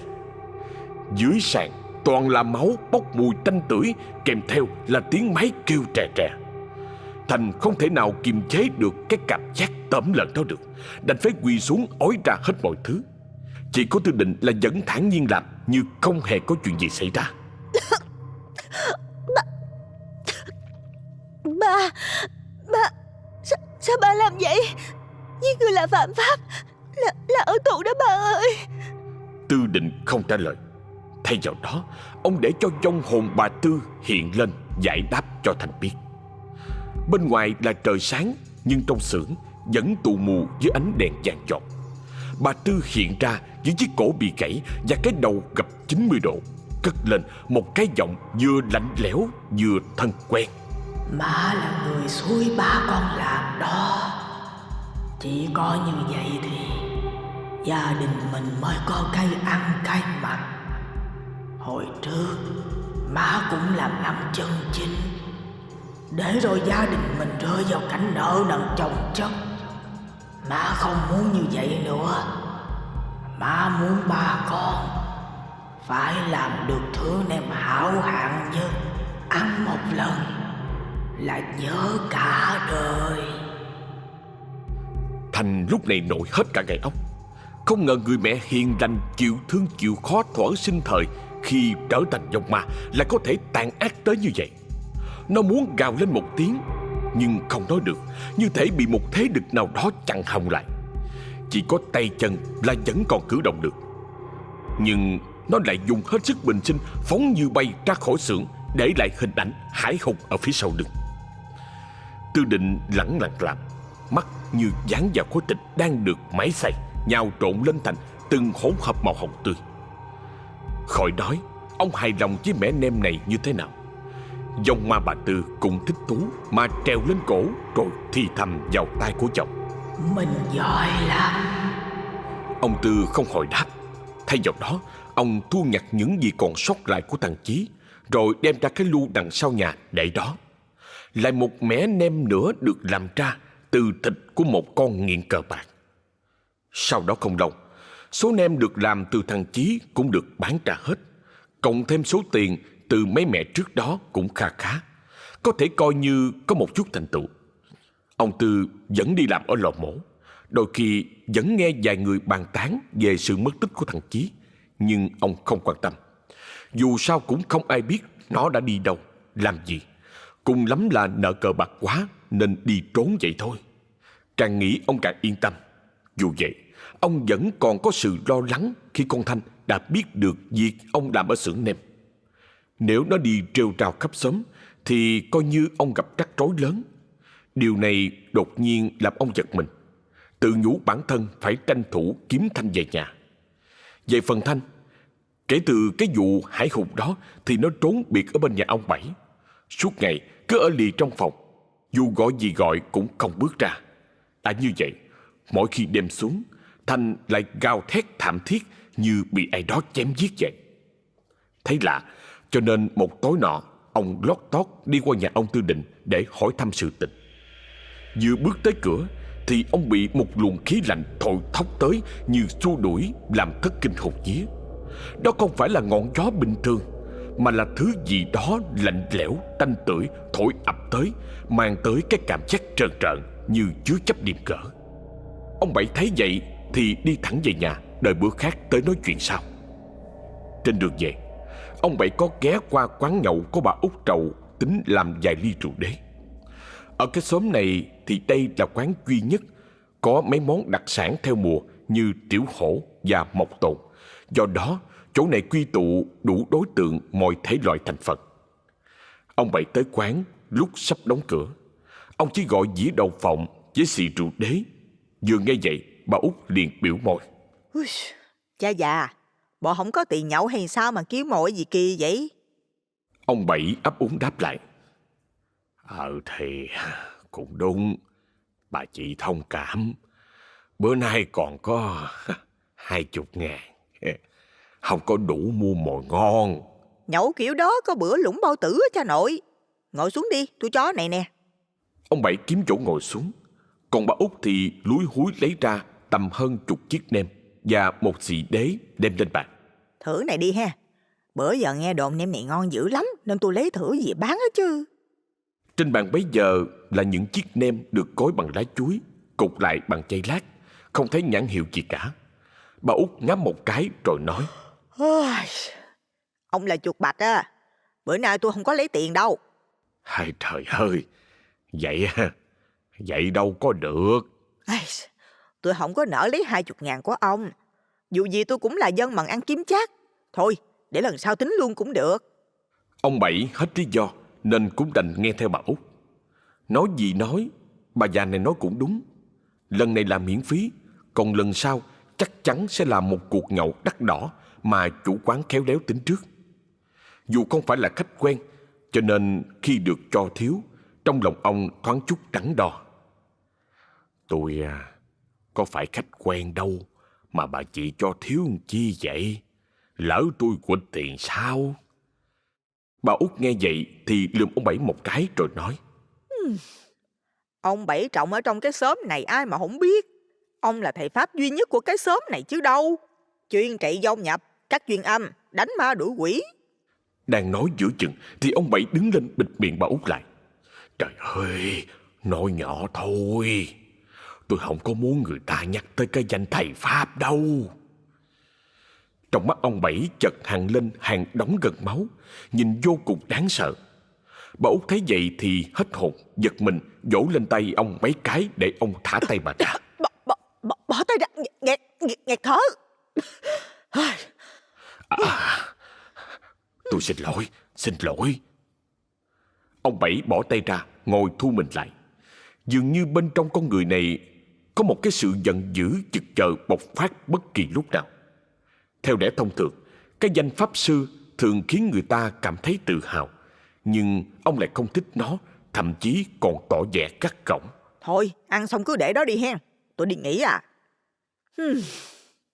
Bà Út thở dài một tiếng rồi bước đi vào bên trong. Chỉ còn một mình ông Bảy ngồi lại. Ông ta tự rót rượu ra ly, sau đó tháo lớp lá và dây nhợ bên ngoài chiếc nem. Bên trong là cục nem màu hồng được gói trong lớp nhựa, điểm xuyến thêm một chút ớt xanh và tiêu. Xé bỏ lớp nhựa, lập tức một mùi thơm thoang thoảng không bình thường xộc lên mũi làm ông hài lòng nhếch mép cười. Trên đời này có rất nhiều chuyện khó hiểu. Một trong số đó là biểu cảm ông Bảy lúc này. Ông bỏ lại cục nem, chỉ uống rượu trong ly rồi rời khỏi quán. Màn đêm dần đen đặc, bóng dáng người đàn ông cứ như vậy mà hòa lẫn vào khung cảnh xung quanh rồi biến mất. Sáng hôm sau, một tin đồn được lan truyền nhanh như sấm. Trong xóm cũng bắt đầu xôn xao bàn tán ra vào. Người ta đồn rằng khách hàng mua nem do Tư Định làm thì đều gặp phải cùng một cơn ác mộng ghê rợn. Hết thảy bọn họ đều mơ mình bị đưa tới cái xưởng nào đó rồi bị cắt thịt ra trong tình trạng nửa tỉnh nửa mê để đi làm nem. Một vài người trong số đó còn nghe thấy những tiếng gào thét của 3 người đàn ông và 1 người đàn bà. Và tất cả mọi cơn ác mộng đó chỉ xuất hiện sau khi ăn nem của Tư Định. Nếu đó chỉ là một vài người thì không nói. Đằng này số lượng khách hàng phản ánh là quá nhiều, khiến bên các cửa hàng đều ngưng nhận hàng của Tư Định. Dù biết rằng chuyện mộng mị là không có cơ sở thực tế, với lại điều đó cũng ảnh hưởng đến mối quan hệ đôi bên. Nhưng biết làm sao được, khách hàng vẫn là thượng đế mà. Tin đồn về loại nem khiến người ta ăn vào gặp ác mộng, chẳng mấy chốc đến tai rất nhiều người. Trong số đó có Mạnh, vốn là một cái viết kỳ cựu trong mảng truyện kinh dị, đã từng cho xuất bản 2 cuốn sách và nhận được rất nhiều lời có cánh từ người hâm mộ. Dạo gần đây, anh đang tìm tư liệu để viết tác phẩm tiếp theo, và lời đồn đó nhanh chóng cuốn hút Mạnh như thể trùi nhặng gặp xác chết. Bằng nhiều mối quan hệ, anh đã hỏi thăm và biết được xưởng nem của Tư Định đã từng xảy ra cái chết bí ẩn của bà Tư. Thấy vậy, Mạnh gọi 2 người bạn tới để tham khảo ý kiến, sẵn lôi kéo rủ rê đi chung cho vui. Coi bộ hấp dẫn à nghe. Ê, có ai muốn đi chung với tao không? Hình ảnh với thông tin tao gửi hôm qua rồi đó. Trái lại sự hào hứng của Mạnh là sự lãnh đạm của Thái và Thuận. 2 thằng vốn là bạn của Mạnh, nhưng có phần trái tính trái nết. Mạnh thì gan lì, dám dấn thân bao nhiêu, thì 2 người kia lại cẩn trọng, dè dặt bấy nhiêu. Nghe tin bạn mình sắp đi tới cái xưởng nem không rõ thực hư ra sao, tự nhiên không hẹn mà gặp, cả hai lại có dự cảm không lành. Thái khuyên: tao nghĩ mày không nên tới cái chỗ đó. Nhìn hình mày gửi, tao cứ ớn ớn cái kiểu làm sao á nghe. Ngồi kế bên, Tuân gật đầu tán thành. 2 đứa cũng chỉ muốn tốt cho Mạnh, dù biết là vô ích vì Mạnh chắc chắn sẽ bỏ ngoài tai. Nhưng 2 thằng không thể ngồi yên khi bạn của mình sắp đi tới nơi đã từng xảy ra vụ tự sát, khiến khắp nơi bàng hoàng như vậy. Tụi mày không muốn đi cũng không sao, dù gì tao cũng muốn đi một mình từ lâu rồi. À, mà nếu tao không về sau 3 ngày á, thì phải nhờ tụi bay báo công an, hả? Hiểu rồi chứ? Mạnh nói xong thì xách ba lô lên bước ra khỏi nhà, không thèm ngoái lại nhìn 2 thằng bạn đứng đó.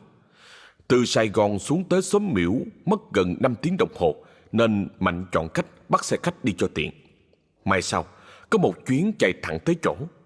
Tài xế là người đàn ông râu ria xồm xoàm, mắt đỏ ngầu như thiếu ngủ, răng vàng và bận quần jean áo thun. Cái kiểu ăn mặc này vô cùng bình thường, chỉ có điều là dường như ông ta luôn tỏ ra cái sự đáng sợ, khiến Mạnh có chút e dè. Đi đâu đó nhóc?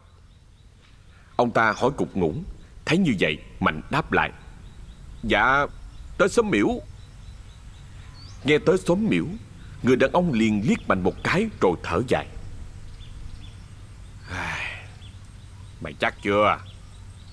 Chuyến này mà đi tới đó là không có quay về được đâu đó nghe. Trước khi xe lăn bánh thì tao có lời khuyên như vậy. Tốt nhất là nên suy nghĩ kỹ, sau đó hẳn quyết định. Giờ thấy sao? Ông khỏi khuyên nhủ gì thêm hết á. Tôi đi tới đó là để làm công chuyện, chứ không phải đi chơi. Thôi được rồi, lựa chỗ ngồi đi. Coi như tao đã cảnh báo rồi đó nghe. Người tài xế để cho Mạnh ngồi xuống rồi mới đề máy lên. Chiếc xe chạy bon bon bỏ lại thành phố sau lưng. Mạnh chọn một vị trí ngồi ở hàng ghế thứ 4 cạnh cửa sổ.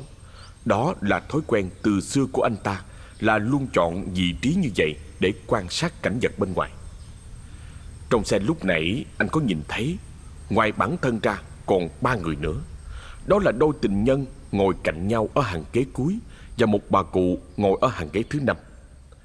Trong lòng anh dâng lên một sự thắc mắc: tại sao lại có một sự ế ẩm này? Ban nãy anh vào bến xe, nói với nhân viên nơi muốn đến thì được chỉ ra xe này. Ngẫm lại xe cũng còn mới, máy lạnh chạy trì trì, làm anh có chút mệt mỏi và buồn ngủ. Bỗng nhiên, anh thấy lưng của mình cồn cộn. Nghe kỹ còn có tiếng cạch cạch như một vật gì đó dài dài chọc vào ghế ngồi. Con trai ơi, sao con lại đi chuyến xe này vậy hả? Đó là tiếng của bà cụ ngồi ở đằng sau ghế Mạnh. Hóa ra, cái tiếng đó là của bà đang cố gây sự chú ý. Anh thở phào đáp lại: dạ, con xuống xóm Miễu để lấy tư liệu viết bài. Con là nhà báo hay sao vậy? Dạ, cũng gần gần vậy. Không giấu gì bà, con là tác giả của một số truyện kinh dị. Bà cụ cười phì như mỉa mai. Tôi nhỏ giờ mới chút tuổi đầu mà đã bày đặt viết mấy chuyện ma cỏ rồi. Mà con từng gặp ma bao giờ chưa? Dạ chưa. Vậy thì tới xóm Miễu đúng rồi đó. Ở đó ma nhiều lắm, mặc sức mà giết. Nói gì thì nói chứ, hồi còn sống á, tao cũng thích nghe chuyện ma lắm. Nghe xong lời nói của bà, Mạnh nổi ra óc khắp người. Cái cảm giác trùng rợn được dịp len lỏi vào từng tế bào của chàng trai trẻ. Đặc biệt là khi bà già đứng lên, đưa bàn tay lạnh lẽo lên mặt anh. Đó là bàn tay lạnh ngắt, trơn nhớt, làm máu trong người cứ tưởng như là đông đặc lại. Cứu tôi với, có ai không, cứu tôi với. Không có ai đáp lại, chỉ có sự lạnh lẽo bao trùm, kéo chàng trai vào cõi u mê. Dậy, dậy đi. Bác Tài kêu ôm sầm lên, tay nắm cổ áo của Mạnh mà lay, nhưng anh không dậy nổi. Đầu đó anh vẫn còn lạc trong giấc mơ, tâm trí cứ như ngọn cỏ đứng trước làn gió thoảng. Hết cách, bác Tài phải dùng biện pháp cuối cùng là tán một cái trời giáng vào má phải của Mạnh thì anh mới chịu tỉnh dậy. Bất ngờ bị kéo dậy khỏi cơn mê, miệng vẫn còn vương chút nước chảy. Mạnh cất giọng nhờ nhựa. Đây là đâu? Ông là ai? Dạ thưa anh hai, anh đi tới xóm Miễu rồi đây nè. Hồi nãy anh nằm mơ bị ma quỷ kéo giò hay gì mà la lối dữ thần vậy? Mạnh gật gật, má phải vẫn còn ê ẩm. Đúng là sức khỏe của ông ta quả thật đáng nể. Một tán là đi về thực tại liền. Xe đang đậu ở con đường quốc lộ, bên cạnh là lối mòn dẫn vào xóm Miễu. Mạnh mất một lúc mới nhớ ra mình cần đi đâu. Không gì khác ngoài tìm hiểu về món nêm khoái gở. Thở dài một tiếng, ba lô khoác lên vai, anh lảo đảo xuống xe. Nè, ổn không đó mày? Con ổn mà. Đầu Mạnh nhức như búa bổ, có cảm giác như bị kẹp giữa hai tảng đá khổng lồ, cộng thêm cái sự quể quải do ngồi xe đường dài. Anh nghĩ chắc là do say xe thôi. Bác Tài thấy như vậy thì móc trong túi ra một lá bùa xếp đậm tư, dúi vào tay của Mạnh. Nè, cầm đi mày. Mạnh ngạc nhiên hỏi. Đây là gì vậy chú? Bùa bình an thôi. Tao thấy mặt mày của mày xanh xao quá.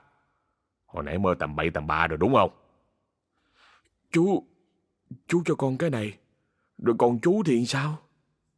Mày khỏi lo cho tao. Mấy cái lá bùa này tao có một núi. Nghe tao dặn nè. Vô xóm Miễu, nhớ gửi lời hỏi thăm ông Bảy Trọng giùm tao. Chỉ né xa cái thằng cha Tư Định nghe. Sao vậy chú? Không để cho Mạnh thắc mắc, bác Tài liền đề máy cho xe chạy đi. Chỉ còn một mình, trời thì đã bắt đầu tối. Tiếng ếch nhái kêu vang trời, kèm theo tiếng dế kêu, làm tăng thêm cái sự sâu thẳm của con đường vào trong xóm. Mạnh mím môi, từng bước chân đi gần như một sự cố gắng trấn an bản thân. Đi khoảng 800 thước thì tới quán của bà Út Trầu. Bà ta đang lúi húi dọn dẹp gì đó, còn Mạnh thì lưỡng lự có nên bước vào quán hay là không. Quán nhỏ, mái lợp lá, bày 4 cái bàn nhựa và vài cái ghế nhựa nên thật khó phân biệt được đây là quán nhậu hay quán cà phê. Bên trong không có khách, chỉ có sự im ắng đáng sợ. Ê, đứng đây mần chi vậy? Giọng đàn ông cất lên ngay phía sau lưng. Mạnh quay lại thì thấy đó là dáng của một ông chú tầm khoảng 30 mấy. Tự xưng là ba Be, đang tìm cách bắt chuyện với mình. Dạ thưa anh, em mới đi tới xóm mình cho nên bị lạc đường. Đi vô quán nói chuyện tiếp. Đứng ngoài đường không có nên. Vô. Ba Be kéo Mạnh vô trong quán, anh cất tiếng. Bà Út ơi, 2 ly cà phê. Trong lúc đợi, hai người bắt đầu nói chuyện. Cách nói chuyện của ba Be nhanh chóng gây thiện cảm với Mạnh. Có điều gì đó rất đáng mến ở người đàn ông này. Còn ba Be cũng có vẻ khoái mạnh, nhất là khi anh chàng khoe mình là tác giả viết truyện ma. Trời đất ơi, thì ra chú em đây là tác giả hả? Tôi sợ ma lắm, nhưng mà tôi lại mê đọc truyện ma đó nghe. Không hiểu sao luôn á. Vậy mà hồi nãy thấy lấp đó ở ngoài, còn tưởng ăn trộm nữa chứ. Dạ, không giấu gì anh. Em xuống đây là để thu thập tài liệu để viết truyện. Dạo này em có nghe tin đồn về cái món nem chua ăn vô là bị gặp ác mộng, cho nên cũng có chút tò mò. Em muốn nói chuyện với dân xóm về vụ đó, đặc biệt là ông Tư Định. Nghe tới đây, ba Be liền đổi sắc. Đang vui vẻ thì anh ta chợt nghiêm trọng một cách khác thường, giọng nói cũng trầm đi hẳn. Chú em mày nói thiệt hả? Em đâu có nói chơi đâu anh. Vậy thì anh phải nói cho chú biết một điều như vậy. Nếu có thể, hãy tránh xa cái xưởng nem đó, càng xa càng tốt. Nếu được thì đừng có gặp ông Tư Định luôn. Nói xong, ba Be mặt mũi tái mét đứng lên đi thẳng vào màn đêm mà không nói lời tạm biệt với Mạnh. Một lời cảnh báo có thể xuất phát từ lòng tốt, nhưng nếu đã xuống tới đây rồi mà còn bỏ về thì tâm trí anh chàng lại bứt rứt khó yên. Chưa kể cái cách nói đó chỉ càng làm cho Mạnh thêm tò mò. Bà Út lúc này mới làm xong 2 ly cà phê, vừa bưng ra thì chỉ còn có mỗi Mạnh là còn ngồi ở đó. Bà Be đã đi đâu mất rồi. Thấy vậy, bà mới để lại 2 cái ly xuống, thở dài thườn thượt. Cái thằng quỷ đó, kêu cà phê cho đã xong rồi chớ thèm uống mà đi gì à? Coi tức không? Mạnh nghe vậy thì hỏi. Hồi nãy con còn nói chuyện bình thường với ảnh, mà vừa nghe nhắc tới ông Tư Định là ảnh biến sắc chạy đi đâu mất tiêu rồi. Đúng rồi. Mày nói tới thằng cha đó nó bỏ đi cũng đúng à. Cái xóm này hả, đâu ai dám lại gần thằng chả đâu. Ủa? Thím nói vậy là có ý gì? Bà Út lúc này mới kể về thân phận làm nghề mổ heo của ông Tư. Sau đó nhắc thêm về mấy cái vụ kỳ lạ gần đây. Mạnh chăm chú lắng nghe, thi thoảng còn hỏi lại để biết rõ hơn. Càng nói, bà càng tiết lộ nhiều hơn về những sự việc xảy ra xung quanh Tư Định. Đó là cái chết của bà Tư, sự mất tích kỳ lạ của bà Năm Súng và 2 thằng đệ tử. Rồi tới gần đây là thằng Chí cũng biệt tích. Rồi còn ông Bảy Trọng thì sao? Con nghe nói trong xóm này ông cũng có ít nhiều người kính nể đúng không? Ông già đó hả? Hồi đó giờ ông sống bằng nghề tâm linh, chữa bệnh phần âm, coi cúng kiến này nọ nên người ta nể thôi. Chứ dạo này tao thấy ổng ghê lắm nghe. Mới hôm trước còn bóp cổ tao xém tắt thở. Sao ông bóp cổ thím vậy? Mày ơi, tao có biết gì đâu. Chắc không thích tao kêu ổng là pháp sư thôi. Mà mày ai vậy? Sao hỏi ông Bảy Trọng làm chi? Mạnh im lặng để suy nghĩ, quay đầu nhìn ra màn đêm tĩnh lặng bên ngoài, như lẩn tránh ánh mắt của bà Út. Phải viện lý do gì đó để trả lời cho sự có mặt của mình đây. Và rồi anh sờ vào túi quần, nhớ ra còn lá bùa của người tài xế cho lúc nãy. Dạ không giấu gì thím, con tên Mạnh ở trên Sài Gòn xuống. Sẵn có công chuyện gần đây, cho nên con được người quen nhờ hỏi thăm ông Bảy đó mà. Bà Út dù tỏ vẻ nghi hoặc nhưng cũng cho qua. Câu trả lời của Mạnh không gây được nhiều sự yên tâm, trái lại còn tạo ra bất an. Công chuyện gì chứ?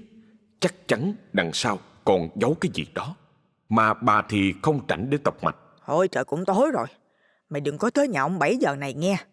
Thôi thì ở lại đây đi, tao tính giá rẻ cho. Mạnh đang lo lắng chỗ ăn chỗ ngủ đêm nay thì giờ nghe bà Út nói giống như buồn ngủ gặp chiếu manh, nên đồng ý ngay không chút do dự. Vậy là tối đó sau khi đóng cửa, Mạnh được bà Út sắp xếp một chỗ ngủ tươm tất trên gác. Bà còn cẩn thận dặn dò Mạnh. Ở xóm này đi đâu thì đi, mà nhớ đừng có bén mảng tới nhà Tư Định nghe rõ chưa? Nghe vậy, Mạnh mới hỏi lại. Dạ, là sao vậy thím? Bà ngập ngừng một lúc rồi trả lời. Tao có chuyện này nè, không biết có nên nói hay không nữa. Tại hôm bữa tao có ăn nem của Tư Định làm. Nem thì ngon lắm. Nhưng mà từ bữa đó hả, cái tới nay tao cứ gặp ác mộng. Mày ơi, hết cảnh chém giết rồi, lóc thịt nhai xương. Ây, nói chung là thấy ghê lắm. Dạo này con cũng nghe nhiều lời đồn về cái xưởng nem đó đó thím. Chắc vài bữa nữa con qua bển mua sỉ về bán quá. Giỡn hoài mấy. Nói xong thì hai người ai về phòng nấy. Một lúc sau, cả căn nhà chìm trong im lặng. Nhưng Mạnh vẫn không tài nào ngủ được vì sự tò mò đối với cái xưởng nem đó. Mọi sự tập trung của anh đều bị hút về đó, tựa như có thứ ma lực vô hình đang mời gọi. Phải rất khó khăn, Mạnh mới chìm vào giấc ngủ tạm bợ lúc trăng đã gần tàn. Tới gần trưa, Mạnh mới thức. Ánh nắng trưa chiếu thẳng vào giường làm anh khó lòng ngủ tiếp. Biết mình dậy trễ nên anh không ăn uống gì mà chỉ đánh răng thay đồ là phi thẳng tới nhà ông Bảy. Bà Út thấy vậy thì kêu: Ủa sao mày không ăn uống gì hết trơn vậy? Mặc cho bà kêu, Mạnh cứ như vậy mà đi dù không hề biết nhà ông Bảy ở đâu. Đa phần anh chỉ lần theo sự chỉ dẫn của bà con trong xóm. Hễ gặp ai là anh lại hỏi. Được cái người ta cũng nhiệt tình lắm. Nhà ông Bảy nằm biệt lập so với đa phần dân xóm. Đã vậy, mặt nhà quay ra sông chứ không quay ra lộ. Người ta thường nghĩ ông Bảy thích chơi trội cho nên mới như vậy, hoặc là do tính cách của ổng thuộc dạng lập dị, thích xa lánh sự đời. Dù là gì đi nữa, ông già này không thuộc dạng dễ gần. Lúc Mạnh đi tới nhà thì đã thấy ông Bảy ngồi tréo ngoại uống trà trên bộ ghế cũ mềm. Vừa thấy Mạnh, ông già nheo mắt như để cố nhìn rõ hơn, cất giọng như gầm cừ: "Chú em có chuyện gì mà tới đây?"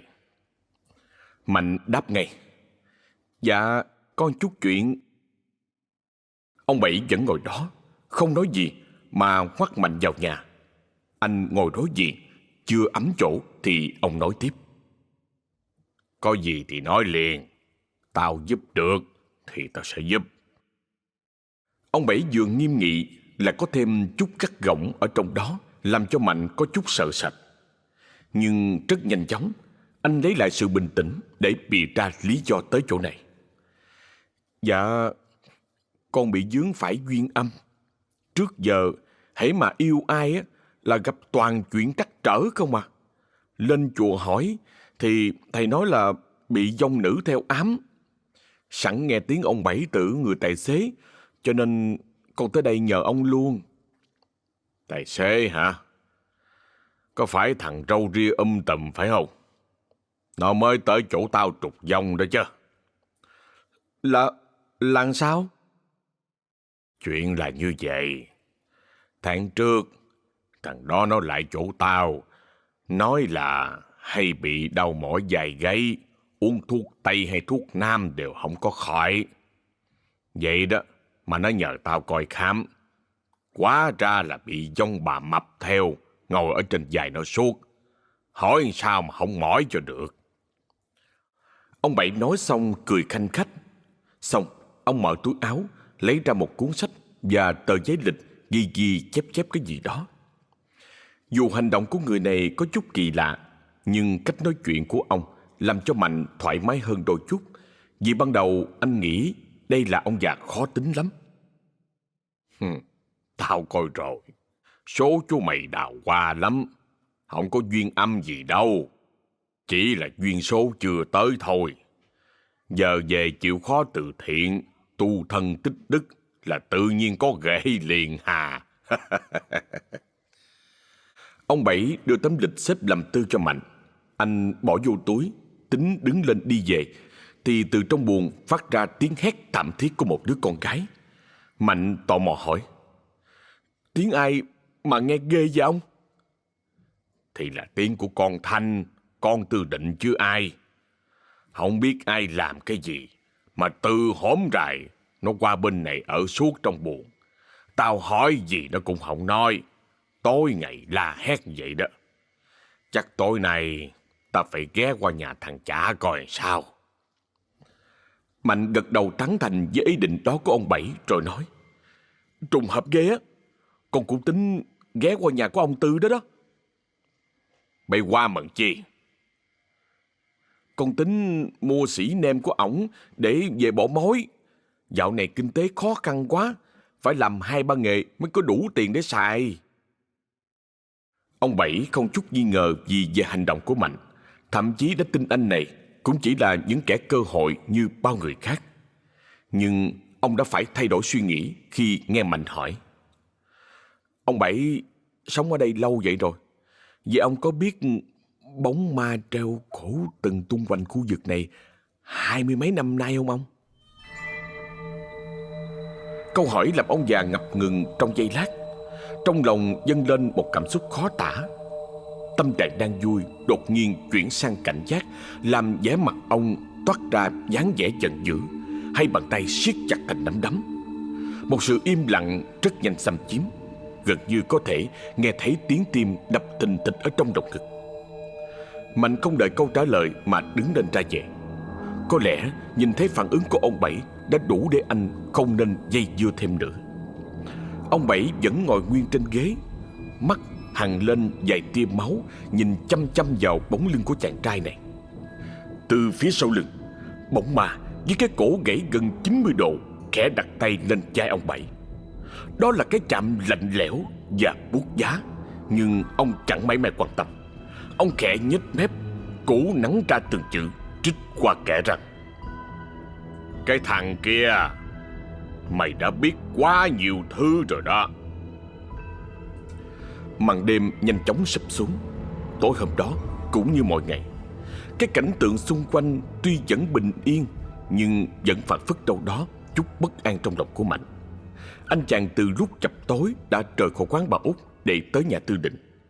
Vậy mà tới lúc đứng trước cửa nhà thì lại ngập ngừng không dám đi vào. Dường như có điều gì đó toát ra từ căn nhà đơn sơ này làm anh chục bước. Để mà hỏi cảm giác bây giờ là gì thì đó là sự phấn khích xen lẫn nỗi sợ hãi khó đoán. Hai cảm xúc trên đã vô tình lấn áp một mối lo khác, đó là từ ông Bảy Trọng. Hồi trưa anh có nói về bóng ma treo cổ. Thực chất thì anh không hề biết gì về thứ đó cả. Tất cả chỉ là hình thức đưa thông tin giả vào đối thoại để đoán định cảm xúc của đối phương thôi. Điều anh không ngờ là phản ứng của ông Bảy, chứng tỏ ông ta chắc chắn có dính dáng tới mấy vụ việc xảy ra trong xóm gần đây. Mạnh cố thở đều để lấy lại bình tĩnh, rồi gõ cửa nhà Tư Định. Không cần đợi quá lâu, chủ nhà liền mở cửa. Mày kiếm ai? Tư Định chỉ mở hé ra một đoạn, đưa con mắt đỏ ngầu như thiếu ngủ ra nhìn Mạnh. Chào chú, tôi muốn mua nem về bỏ mối. Chú có bán không? Mời vào. Mạnh được mời vào nhà, ngồi tạm trên chiếc ghế gỗ kêu cọt kẹt. Tư Định đóng cửa kêu lại cái rầm, xong ngồi xuống phía đối diện. Muốn mua bao nhiêu? Có nhiều mua nhiều, tiền bạc không thành vấn đề. Mạnh không thích dây chưa. Tư Định cũng không phải là kẻ nhiều lời. Cuộc giao dịch gần như hoàn thành, ngoại trừ một vài vết gợn từ ngoại hình ông Tư, làm Mạnh cứ có cảm giác nhờn nhợn như muốn ói. Cái mùi máu tanh của súc vật trộn lẫn với mùi mồ hôi bám lấy da thịt, khó lòng mà rửa bằng nước lã. Đó gần như là sát khí được tích lũy trong quá trình quá kiếp cho biết bao nhiêu con vật, biết đâu trong đó có cả con người.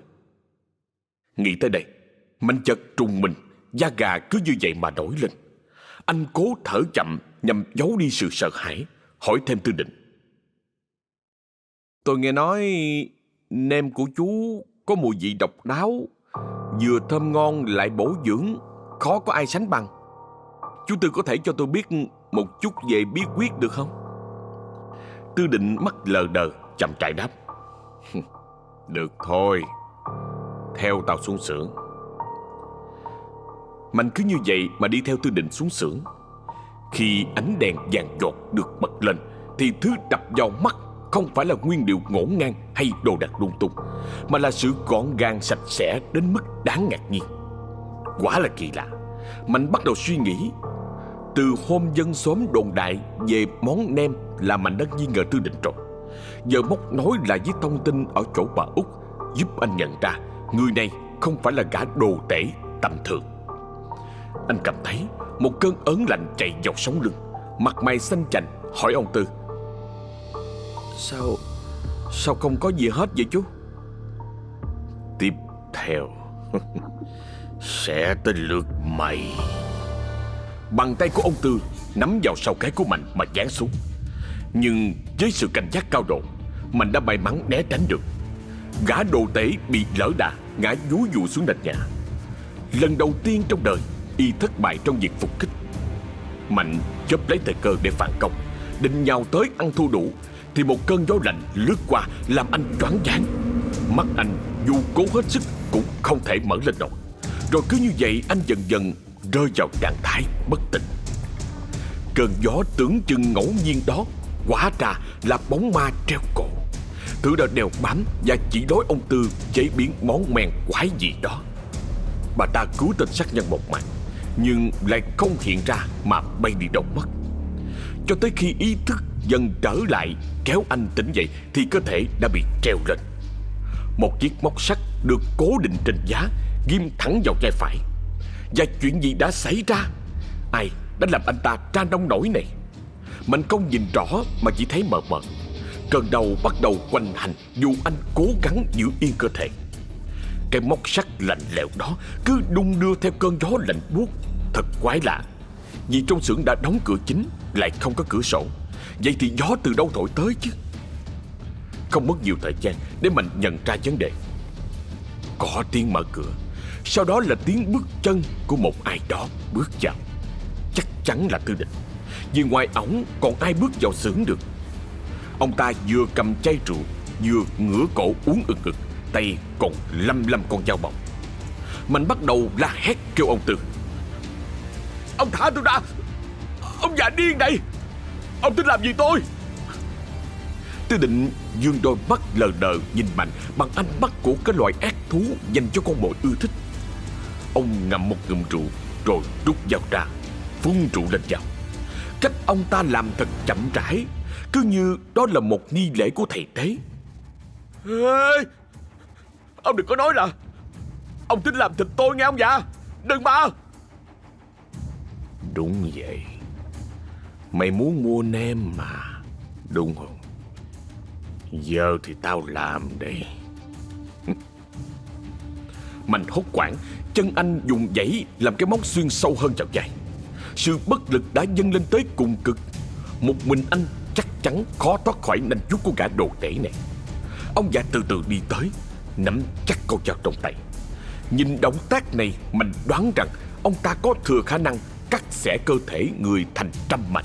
Từ đó mà trong đầu nảy ra một giả thuyết rằng phải chăng thứ nêm khiến người ta ăn vào bị gặp ác mộng thực chất được làm bằng thịt người. Càng nghĩ, nỗi sợ càng dâng lên cao. Mồ hôi anh tỏa ra như tắm, nét mặt khắc họa rõ sự kinh hãi.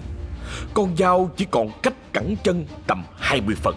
Nếu không có ai giúp thì chắc chắn anh sẽ bị cắt mất chân. Ông tính làm gì tôi? Tôi bảo công an thiệt đó." Ông Tư bật cười lớn. Không ngờ tới nước này rồi mà anh chàng còn nghĩ tới việc đó. "Tao e rằng mày không sống nổi qua đêm nay đâu. Nhìn mày la hét như vậy, tao vui lắm. Vì thịt người được cắt lúc hoảng sợ rất là ngon." Cái giọng trầm khan, điệu bộ chậm rãi càng làm Mạnh sợ hãi hơn. Không biết từ lúc nào mà anh đã lên cơn co giật. Móc sắt cứ như vậy mà gây thêm nhiều sự đau đớn. Ông Tư hài lòng hết mức. Con dao từ tốn đưa lại gần chân của Mạnh.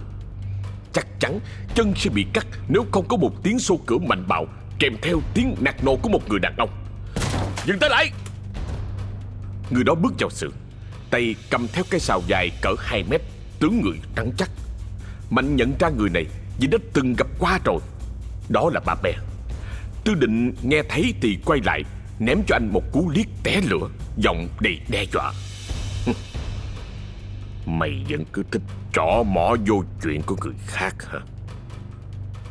Bà Be chống cây sào xuống, chống nạnh, quát lớn: "Nếu tôi sống theo kiểu đèn nhà ai nấy sáng thì chắc giờ mã của ông xanh cỏ rồi đó, Tư Định. Bấy đầu này tôi nghi ngờ ông giở trò gì đó với cái món nêm, cho nên mới đi sau thằng Mạnh để theo dõi. Giờ nhìn tận mắt mới biết ông làm nêm bằng thịt người sao? Ông mang rợ như vậy à Tư Định? Mày có bằng chứng gì mà nói? Thấy Tư Định giận đôi chói, ba Bè còn lớn tiếng hơn. Vậy cái lu ông để sau nhà là cái gì? Hồi nãy tôi và vài người nữa đã tới kiểm tra. Ai ngờ trong đó đủ thứ nội tạng và đầu người đang phân hủy. Chắc chút xíu nữa thôi chính quyền sẽ xuống. Ông liệu đường mà tự thu đi. Nói tới đây, Tư Định bất ngờ trung đẩy bẩy, tay cũng buông thõng đánh rơi con dao xuống đất. Ông ta quỳ xuống mặt méo máu. Ba Bè đứng yên, mặt tỏ vẻ hằn học vì nghi ngờ thằng cha này giở trò quản binh. Chú ba, chú đừng có như vậy. Tôi biết lỗi rồi. Tôi chỉ muốn kiếm thêm thu nhập nuôi con gái tôi thôi. Chú đừng tố cáo tôi bà. Ông có nghề mổ heo mà, sao ông không lấy đó làm kế sinh nhai? Cớ gì mà làm cái món nem đáng nguyền rủa này chứ? Đột nhiên anh Mạnh hét lên. Cẩn thận anh ba, sau lưng! Nói chưa dứt câu thì từ sau lưng ba Be, một cái bóng đen thù lù xuất hiện. Đó chính là Bảy Trọng bước vào từ lúc nào không ai hay biết. Chỉ cho tới khi Mạnh cảnh báo thì ba Be mới nhận ra lúc đó ông đã tới rất gần rồi. Kể từ khi ông Bảy xuất hiện, mọi thứ trong xưởng gần như chậm lại. Thời gian kéo dài ra tựa hồ vô tận, khác với cái vẻ hiền lành chất phác thường ngày. Bảy Trọng hôm nay dường như là một kẻ khác, lặng lẽ và mang đầy sự nguy hiểm. Ông đảo mắt quanh xưởng, dừng lại một chút ở Tư Định đang quỳ dưới sàn, rồi ném một cái liếc qua ba Be. Mày nhiều chuyện quá rồi đó bà Be. Tao cho mày cơ hội cuối cùng. Mau rời khỏi đây trước khi tao giết mày. Giọng nói lạnh lùng như băng, chất chứa trong đó là lời đe dọa. Nhưng chỉ nhiều đó là không đủ để ép được với bà Be. Anh chống mạnh cái sào thêm một lần nữa rồi nói. Ông đừng có nghĩ ông già rồi, ông muốn nói gì thì nói. Tôi phải cứu cái chàng trai kia khỏi bàn tay bẩn thỉu của thằng cha mất hết nhân tính này mới được. Ông Bảy lắc đầu, kẻ lướt qua ba Be, rồi đi lại đỡ Tư Định lên. Mặt mũi ông Tư giờ xanh như tàu lá chuối, người thì mềm nhũn ra như cọng bún thiêu. Thấy như vậy, ông Bảy chặt lưỡi. Đáng tiếc quá. Tao tưởng đâu có thể xài mày thêm một chút nữa. Ai ngờ mày vừa yêu nhớt vừa ngu dốt như vậy.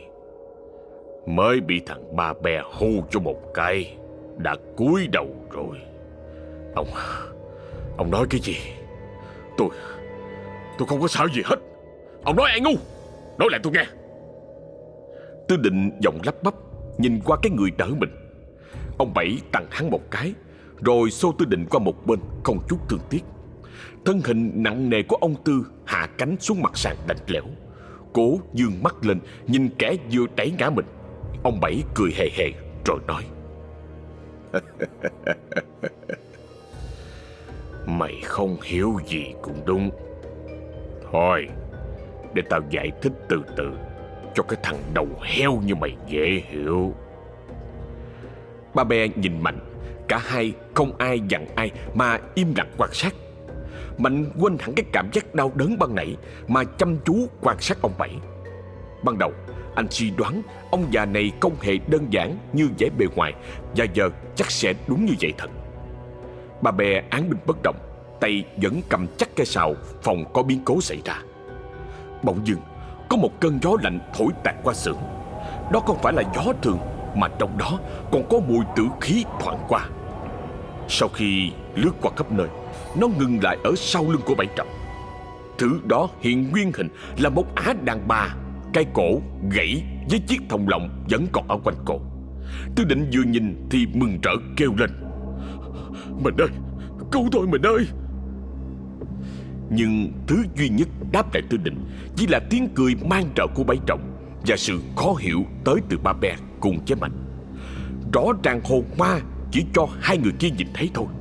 Đối với ba Be và Mạnh thì họ không nhìn thấy gì hết ngoài sự bất lực kêu cứu của Tư Định. Bảy Trọng cười xong thì nói: Tư Định ơi là Tư Định, sao tới bây giờ mày vẫn nghĩ con ma đó là vợ của mày vậy? Tại sao mày không để ý tới cái cổ của nó? Cái cổ là ý gì? Hồn ma lúc này mới tiếp lời: Tao là vong hồn của đứa con gái treo cổ chết cách đây 20 năm trước, được ông Bảy bí mật nuôi dưỡng từ đó tới nay. Cổ tao không có vết cào như vợ mày. Trước giờ tao chỉ đóng giả để sai khiến mày làm nem thôi. Đúng rồi, vợ tao có vết cạo, còn mày thì không. Tư Định sốc nặng, mắt nhìn lom lom vào trong hồn đang cười khúc khích. Quả ra bấy lâu này ông Tư đã bị lừa gạt không chút thương tiếc.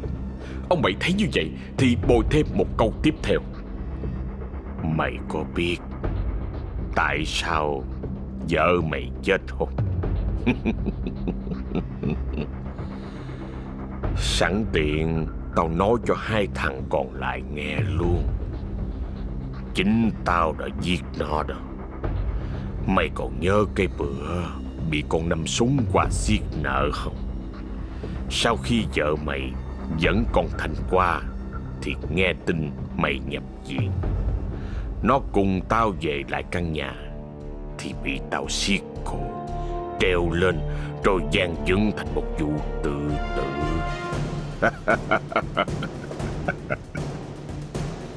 Từng lời ông Bảy thốt lên có sức nặng như một cú đấm cực mạnh, làm đổ sụp hoàn toàn niềm tin của Tư Định dành cho ông ta. Mặt ông Tư dại đi, mất hết biểu cảm. Còn ông Bảy thì được cởi bỏ lớp mặt nạ nên vô cùng khoái trá. Chứng kiến cảnh này, bà Bè bất bình ra mặt, càng siết chặt cái sào trong tay, mặt đỏ gay gầm lên: Sao mày lại ác tới như vậy thằng già? Mày ác tới mức giết vợ, xúi chồng làm chuyện sầm bậy.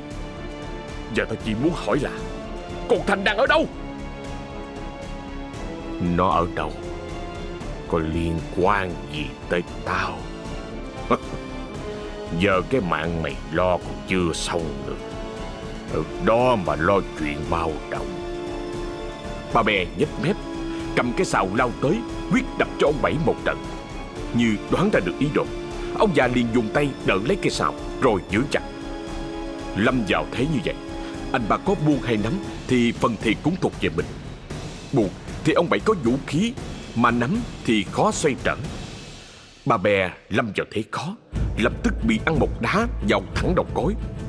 Anh đau đớn quỳ xuống. Ông Bảy còn bồi thêm một cú đập vào đầu anh.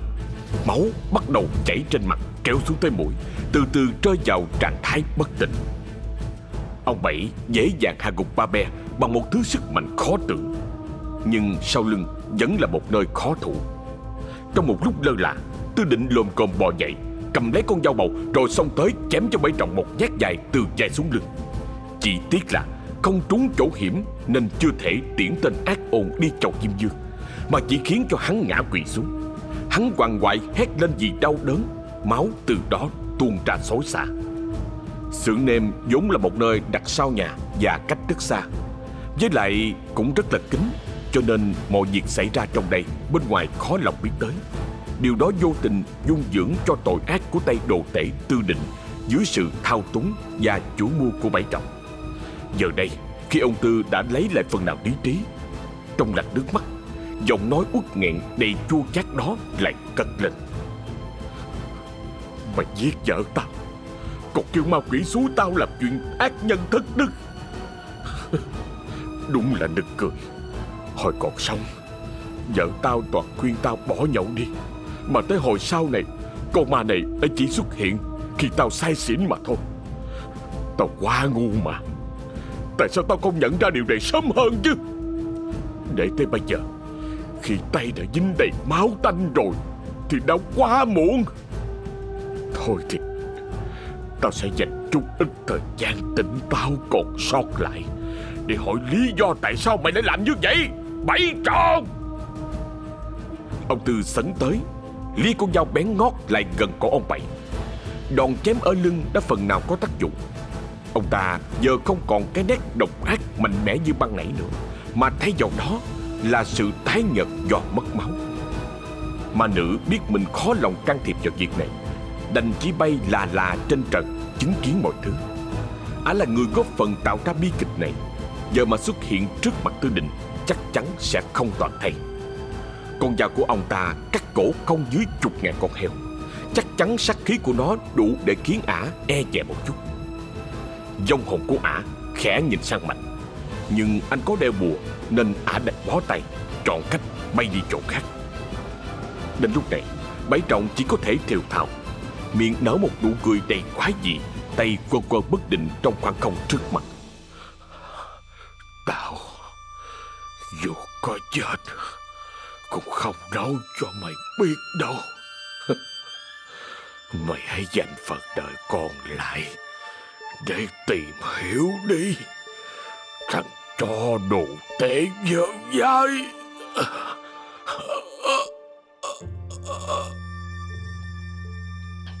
Bảy Trọng cứ như vậy mà niệm đi.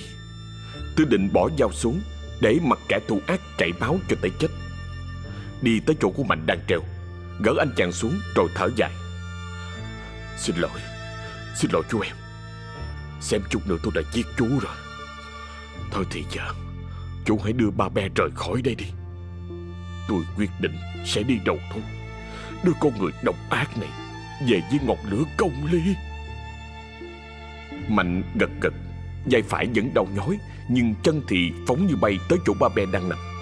Anh cố dìu người bất tỉnh đi. Mất khá nhiều thời gian thì cả hai mới rời khỏi xưởng nêm. Một lát sau, một ngọn lửa lớn đã nuốt trọn xưởng nêm. Không biết là do ai phóng hỏa. Cả xóm hợp sức lại dập lửa. Còn Mạnh và Ba Be tới nhà bà Út thì ngất đi trong trạng thái bê bết, làm bà phải nhờ mấy người hàng xóm đưa cả hai đi trạm xá. Dù hỏa hoạn tại xưởng nêm phải tới gần sáng mới được dập tắt. Khi cơ quan chức năng tới điều tra, đã phát hiện ra hai cái xác đàn ông, một của Bảy Trọng, cái còn lại chắc là của Tư Định. Ở sân sau, người ta còn tìm thấy cái lu chứa nội tạng, xương và đầu trong tình trạng trương phình của 4 nạn nhân xấu số được thông báo đã mất tích trước đó. Lập tức, những tin đồn về món nem thịt người dần lan ra khắp xóm, rồi kéo lên trên huyện, trên tỉnh rằng Tư Định đã dùng thịt 4 nạn nhân đó để làm nguyên liệu, nhưng không ai chứng minh được thật giả ra làm sao. Mạnh và Ba Be thì phải hơn 1 tuần sau mới được về nhà. Mạnh ở chơi tại nhà bà Út Trầu thêm 3 ngày nữa, rồi cũng căng gói về lại Sài Gòn, mang theo một vệt tối trong ký ức. Có lẽ chuyến trải nghiệm này quá sức kinh hoàng và thực tế, đủ khiến anh sáng tác ra một tập truyện đầy hấp dẫn.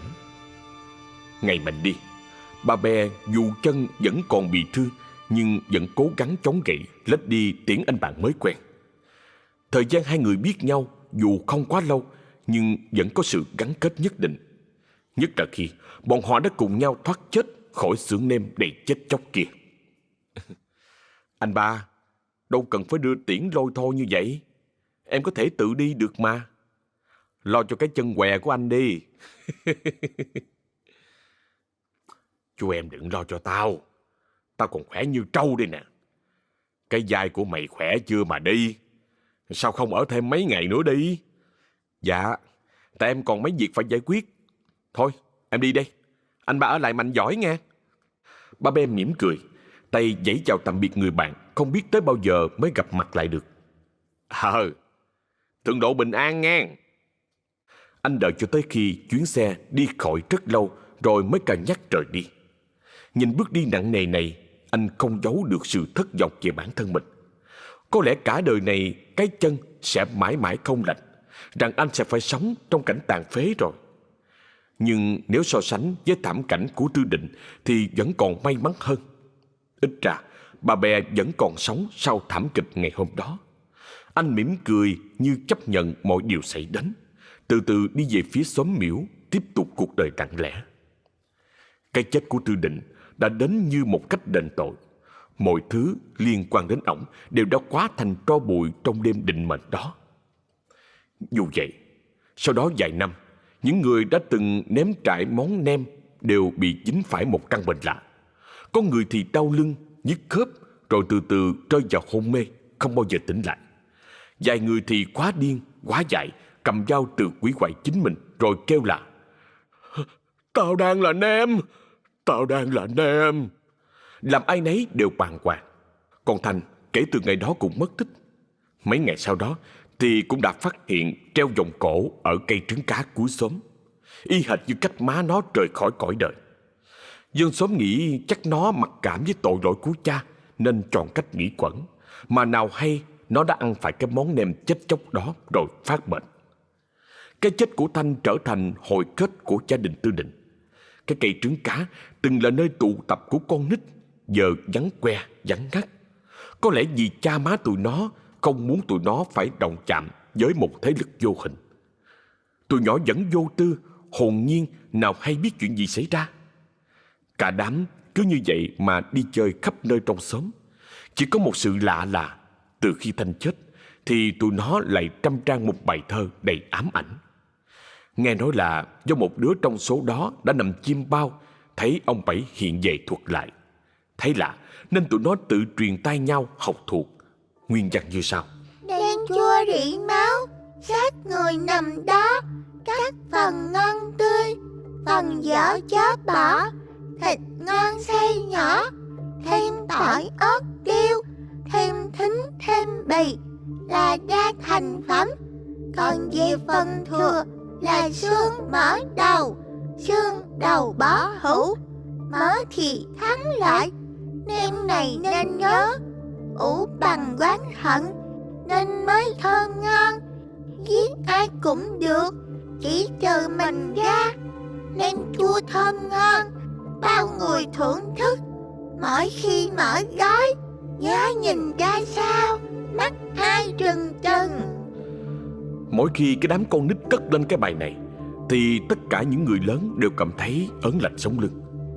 Dù có đánh có chửi, tụi nó vẫn nghêu ngao mặc kệ ai nói gì. Từ đó không ai kêu ai, người ta đều nhìn về phía nhà Tư Định với nét mặt hoảng sợ, xen lẫn ghê tởm tới tận cùng. Không một ai biết tại sao đám con nít xóm Miễu lại biết được cái bài đó. Nhưng cái công thức đáng nguyền rủa đó, một khi vẫn còn tồn tại trên đời thì nỗi kinh hoàng vẫn có đất để sinh sôi. Biết đâu ở nơi chốn xa lạ nào đó, một gã tà sư hay ác tu lại đang tiếp tục sử dụng lại chính cách thức đó để dụ dỗ con mồi mới thì sao? Và câu chuyện của chúng ta đến đây là kết thúc. Xin cảm ơn quý vị khán giả đã dành chút thời gian lắng nghe hết chuyện của ngày hôm nay. Thôi, chuyện này kinh dị không quý vị? Kinh dị nha. Tôi cứ suy nghĩ hoài, có nên làm cái chuyện này không? Tại vì thú thật là tôi rất thích ăn nem. Rồi bây giờ nó hay quá, không kể thì không đọc thì không được. Mà đọc xong rồi thì bây giờ cảm giác nó cứ lần lần nó ớn ớn sao đó mọi người. Trời ơi trời. Thôi, bây giờ đi ngủ tịnh tâm lại. Có gì mai tính tiếp. Thôi mọi người cũng ngủ ngon nghe. Xin chào và hẹn gặp lại.